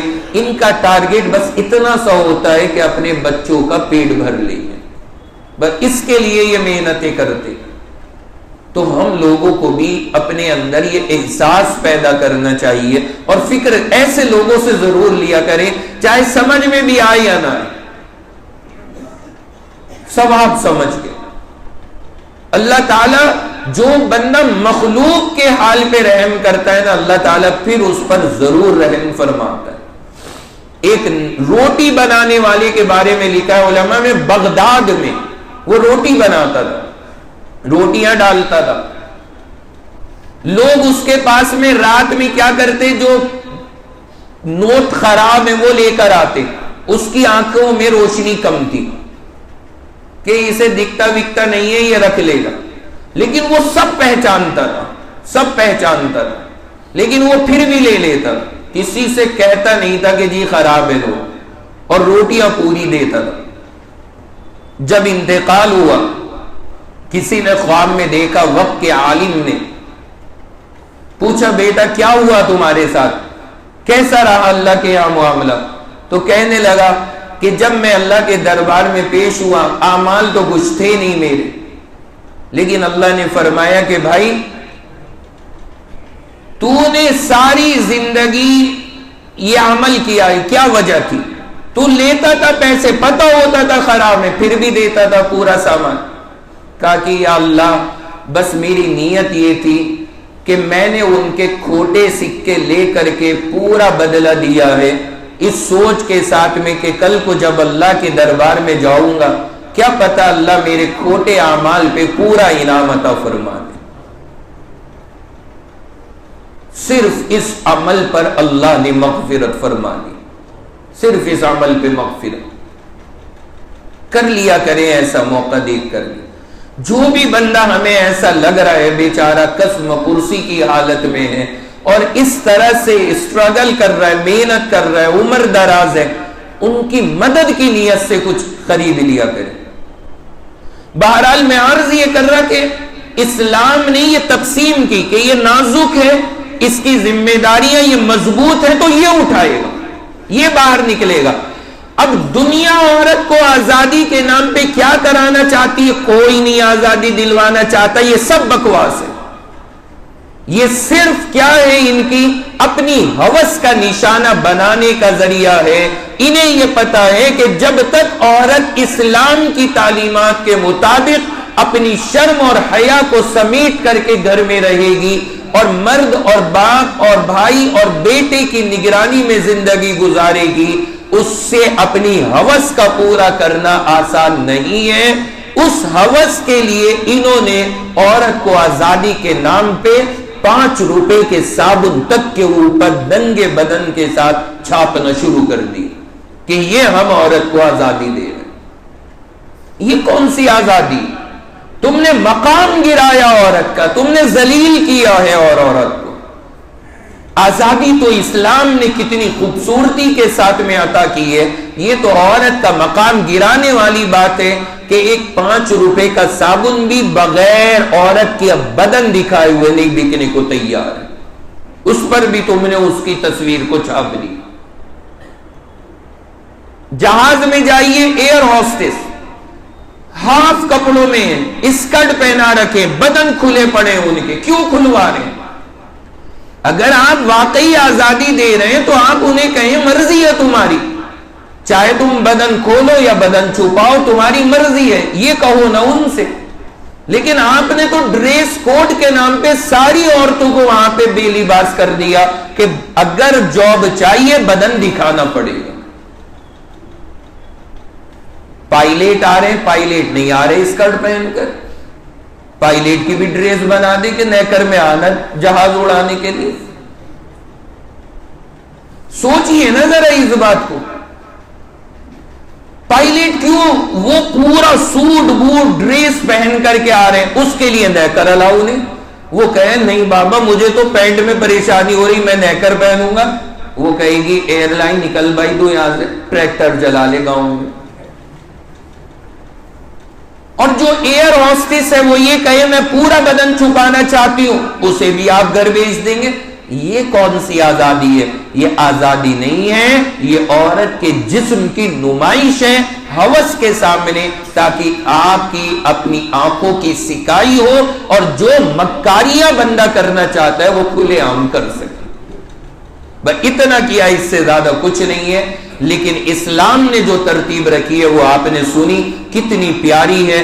خلاصہ یہی ہوا کہ اللہ تبارک و تعالی نے حقوق دونوں کے برابر کیے ہیں، البتہ مرد کو جو تھوڑا سا درجہ بلند کیا وہ اس معنی کر کہ وہ مضبوط ہے، قوی ہے، وہ اس کے انتظامات کرے گا تاکہ اس کو کہیں پریشانی نہ ہو۔ یہ کہہ لیں کہ وہ ایک طرح سے اس کا نگراں بن کے رہے گا تاکہ اس کے اوپر کہیں سے کوئی آنچ نہ آنے پائے۔ بھائی میرے سمجھ گئے سب حضرات؟ تو یہ حقوق کے اوپر بات تھی، کچھ اور مضامین ہیں وہ آگے آئیں گے انشاءاللہ۔ باقی جو ایک بڑا اہم مسئلہ ہے 3 طلاق کے تعلق سے، اب اگلی جو آیت ہے آیت نمبر 229 229 اس کے اندر شروع ہوگا، جو انشاءاللہ آئندہ ہفتے آئے گا۔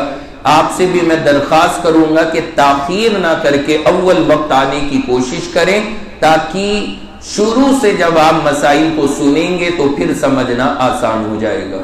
اللہ سے میری دعا ہے اللہ خود مجھے آپ سب کو عمل کی توفیق عطا فرمائے۔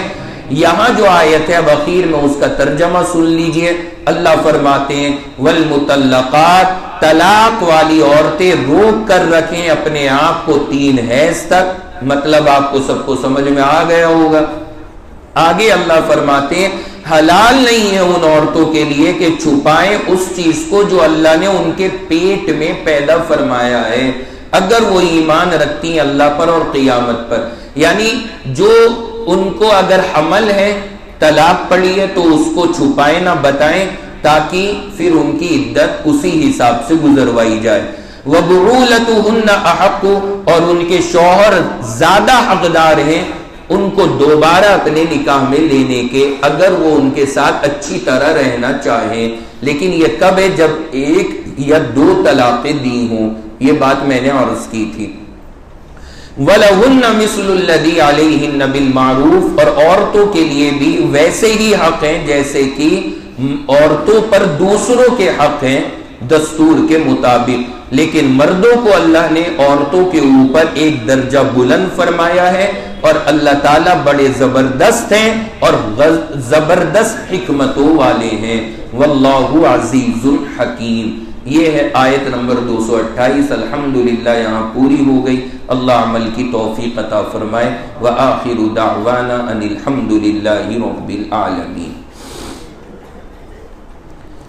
یہ پوچھ رہے ہیں کہ جس پر اردو کا لکھا ہو اس کو کیا کرے، جیسے مدرسے کی رسید وغیرہ ہو.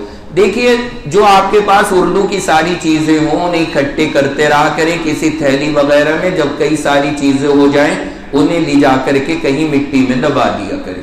سب سے اچھا طریقہ ہے یہ، سب سے مناسب. ورنہ تو اگر جلانا بھی چاہیں تو جائز تو ہے جلانا، لیکن ذرا سا مناسب نہیں لگتا کیونکہ اس میں اللہ کے نام بھی ہوتے ہیں. تو کہیں دبا ہی دیں گے تو وہ ذرا زیادہ بہتر ہوگا. گھر میں کچھ ایسی چیز رکھیں جس میں یہ ساری چیزیں اکٹھی ہوتی رہیں. سال 1.5 سال میں کہیں باغ وغیرہ میں جا کے دفن کر کے آ جایا کریں. کہہ رہے ہیں پوچھنا یہ کہ ہماری ٹوپی نماز میں اتر جائے تو سجدے کی جگہ میں تو کیا لگا سکتے ہیں؟ نہیں، کیا ضرورت ہے لگانے کی؟ وہ لڑک کے آگے چلی گئی. اور خاص طور سے یہ والی جاتی ہیں جو پلاسٹک کی مسجدوں میں رکھی رہتی ہیں، وہ چلی جاتی ہیں. تو اگر ٹوپی گر گئی ہے پریشان نہ ہو، آپ اپنی نماز پڑھیں، اللہ تعالیٰ قبول فرما لیتے.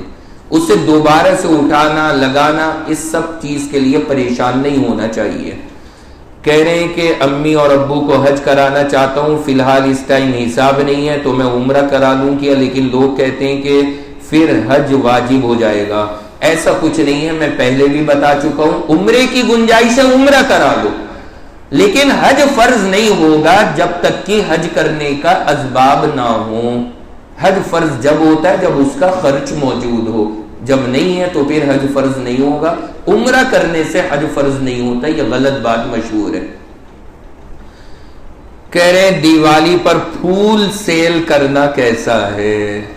کمال کی بات ہے بھائی، لوگ بہت گہری نگاہیں لگا کے بیٹھتے. بھائی جائز ہے، پھول بیچنا جائز ہے، پھول بیچنا کوئی منع نہیں ہے، یہ عمل جائز ہے.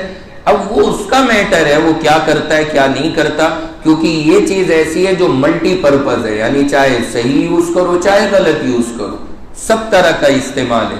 لہذا ہمارے لیے کوئی منع نہیں ہے، بندہ بیچ سکتا ہے. ہمارے جو کہہ رہے ہیں کہ بھائی ہیں وہ نماز سے فارغ ہونے کے بعد ہاتھ ملاتے ہیں گلے ملتے ہیں، کیا یہ بات نبی سے ثابت ہے؟ بھائی نماز کے بعد میں گلے ملنا ہاتھ ملانا یہ کوئی عمل نہیں ہے، ثابت نہیں ہے. کوئی ہاں سفر سے آیا ہے نماز کے بعد آپ کی ملاقات ہوئی تو اس وجہ سے مل لیجئے، لیکن نماز کی وجہ سے سلام اور مصافحہ کرنا کسی سے، اس کا کوئی ثبوت شریعت میں نہیں ہے، یہ نہیں کرنا چاہیے. یہ کسی کی رہائی کے لیے لکھا ہے، اللہ تعالیٰ آسان فرمائے، سب بے قصوروں کو رہائی عطا فرمائے. اذان کا سنت طریقہ بتائیں گے انشاءاللہ، یہ آن لائن آئے گا. کہہ رہے معلوم یہ کرنا ہے کہ جمعہ کی پہلی اذان پہ خرید و فروخت کو بند کرنے کا حکم ہے، اب 2 مسجدیں ہیں تو کیسے ہوگا؟ دیکھیے جس مسجد میں آپ نے جمعہ پڑھنا ہے اس میں جب اذان ہو جائے تب آپ بند کر دیں، اور جس میں نہیں پڑھنا اس میں اذان ہو گئی ہے اس کے بعد آپ تجارت کر سکتے ہیں. جس میں آپ کو پڑھنا ہے اس کی اذان ہونے کے بعد میں تجارت کرنا منع ہے. بھائی سمجھ گئے سب، اس کا خیال کیا کریں. کہہ رہے ہیں خواب کے اندر مسجد میں نماز پڑھنے گیا تھا اور امام صاحب مجھے بہت عجیب نظروں سے دیکھ رہے تھے. تو بھائی امام صاحب کی دعوت کرو نا، خالی خواب کی تعبیر پوچھ رہے کہ امام صاحب بہت عجیب نظروں سے دیکھ رہے تھے، بہت دن ہو گئے نا، انہیں دعوت میں بلاؤ تو پھر محبت والی نظروں سے بھی دیکھیں گے. کیا پریشان ہونا خالی اس چیز میں کہ عجیب نظروں سے دیکھ رہے ہیں، کوئی ٹینشن کی بات نہیں ہے. اپنے اعمال پہ دھیان کیجئے اور مطمئن رہیے، ان فکروں میں نہیں پڑنا چاہیے. کہہ رہے ہیں ایک آدمی نے مجھ سے کہا کہ ڈاکٹر ذاکر نائک نے بہت سارے لوگوں کو مسلمان کر دیا، دیوبندیوں نے کتنوں کو کیا ہے. ارے اللہ کے بندو شرم آنی چاہیے، چاروں طرف سے چھتائیاں ہو رہی ہیں، ہم اب بھی انہی جھگڑوں میں پڑے ہیں. اس نے کتنے مسلمان کر دیے، انہوں نے کتنے کر دیے، یہ پرسنٹ میں آگے چل رہے ہیں، یہ پیچھے چل رہے ہیں. یہ بے غیرتی ہے اعلی درجے کی. میں یہ کہتا ہوں جو بھی دین کا کام کر رہا ہے اس کی حوصلہ افزائی کرو. جماعت کی لائن سے لوگ کام کر رہے ہیں ان کی ہمت بڑھاؤ، مدرسوں میں کر رہے ہیں ان کی ہمت بڑھاؤ، مسجدوں میں کر رہے ہیں ان کی ہمت بڑھاؤ، غیر مسلموں میں کر رہے ہیں ہمت بڑھائیے، ٹانگیں نہ کھینچیے کہ انہوں نے اتنے کر دیے انہوں نے کتنے کیے، کرنے کو تو بہت کچھ کیے لیکن یہ مزاج ہمارا نہیں ہے، یہ حساب تو اللہ کے یہاں پہ ہوگا، ہر ایک کو اس کا کیے ہوئے کا بدلہ ملے گا۔ تو ایسی بے وقوفی کی باتیں اس دور میں اچھی نہیں لگتی۔ کیا حالات مسلمانوں کے ہو رہے ہیں، ہم یہی لے کر کے بیٹھے رہے جی وہ زیادہ دین کا کام کر رہا، یہ دین کا کام کم کر رہا، اسی میں لڑتے رہیں گے اور غیر ہماری چھتائی کرتے رہیں گے۔ تو اس لیے ہمیں چاہیے کہ اپنے سے جتنا کام ہو سکے کریے، کسی پر زبان درازی مت کیجیے تاکہ سب اطمینان اور امن سے رہ سکے۔ کہہ رہے پہلی رات پر جو 2 نفلیں پڑھنی ہیں وہ بلند قرات سے پڑھنی ہے یا ہلکی آواز سے؟ اللہ کے بندے، اس رات میں اندر جا کے تم نے اگر زور زور سے قرآن شروع کر دیا لوگ سوچیں گے مدرسہ کھولا انہوں نے۔ اللہ کے بندو، ہر چیز کا موقع الگ ہوتا ہے، وہاں پہ تھوڑے ہی نہ زور سے قرآن پڑھا جائے گا، آہستہ آہستہ قرات کیجئے، آہستہ آہستہ قرات کیجئے۔ تو بندے کو اس کا خیال رکھنا چاہیے، بلند آواز سے کرنے کی کوئی ضرورت نہیں ہے۔ کہہ رہے ہیں اگر مرد کی جماعت نکل جائے تو بیوی کے ساتھ جماعت کر سکتا ہے کیا؟ جی بالکل کر سکتا ہے۔ اگر مردوں کے ساتھ جماعت نہیں ملی ہے تو عورتوں کی جماعت ملے گی۔ پھر اگر آپ مسجد میں آئے یا آئندہ ہفتے دے، اگر آپ مسجد کے اندر آئے اور جماعت ہو چکی، آپ گئے گھر میں دیکھا بھی بیگم وضوئی کر رہی ہیں تو آپ ان سے کہیے بیگم آ جائیے نماز پڑھیں گے، لیکن اس کا خیال رکھنا کہ وہ آپ کے بالکل پیچھے کھڑی ہوں گی۔ یہ مت کرنا کہ کبھی دائیں جانب مصلی بچھا دیا ایک بالش پیچھے اور نیت باندھ کے کھڑے ہو گئے، پھر محترم آپ کی نماز نہیں ہوگی چاہے وہ بیوی ہی ہو۔ تو اس لیے اس کا خیال رکھنا ہے، اسے بالکل پیچھے کھڑا کر دیں اور آپ بالکل آگے کھڑے ہوں، اس کے بعد آپ نماز اپنی ادا کر سکتے ہیں۔ دعا فرما۔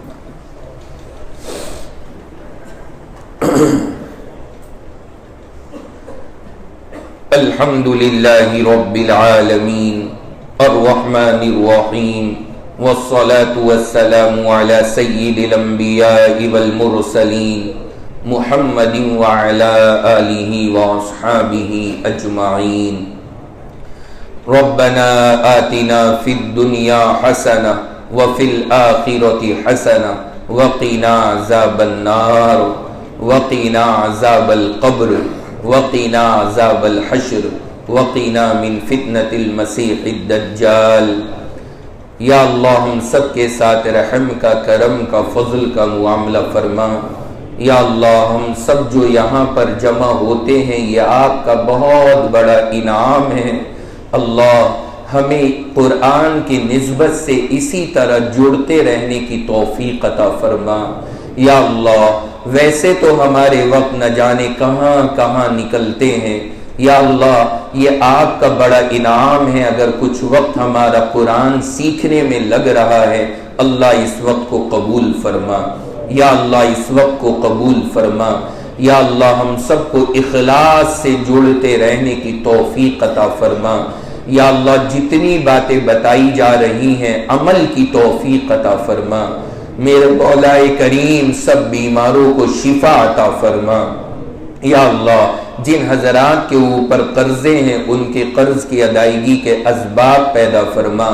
یا اللہ جو بغیر نکاح کے ہیں انہیں اچھے رشتے عطا فرما۔ یا اللہ جن کے نکاح ہو چکے ہیں انہیں نیک صالح اولاد عطا فرما۔ یا اللہ جن کی اولادیں ہیں انہیں اپنے ماں باپ کا فرما بردار بنا۔ یا اللہ جو حرمین شریفین جانا چاہتے ہیں اللہ وہاں جانے کے اسباب عطا فرما۔ میرے مولا کریم ہر طرح کی خیر عطا فرما، ہر شر سے ہماری حفاظت فرما۔ یا اللہ اس مجلس کے اندر جتنے بھائی بہن شریک ہیں یا جس طرح سے بھی شریک ہیں اللہ سب کی تمام دنیا اور آخرت کی ضرورتوں کو پورا فرما۔ ہم نے جتنی دعائیں مانگی ہیں اپنے فضل و کرم سے ہمارے آقا سرور دو عالم جناب رسول اللہ صلی اللہ علیہ وسلم کے صدقے طفیل میں قبول فرما۔ وصلی اللہ تعالی علی خیر خلقہ محمد وعلی آلہ وأصحابه أجمعين برحمتك يا أرحم الراحمين آمين يا رب العالمين.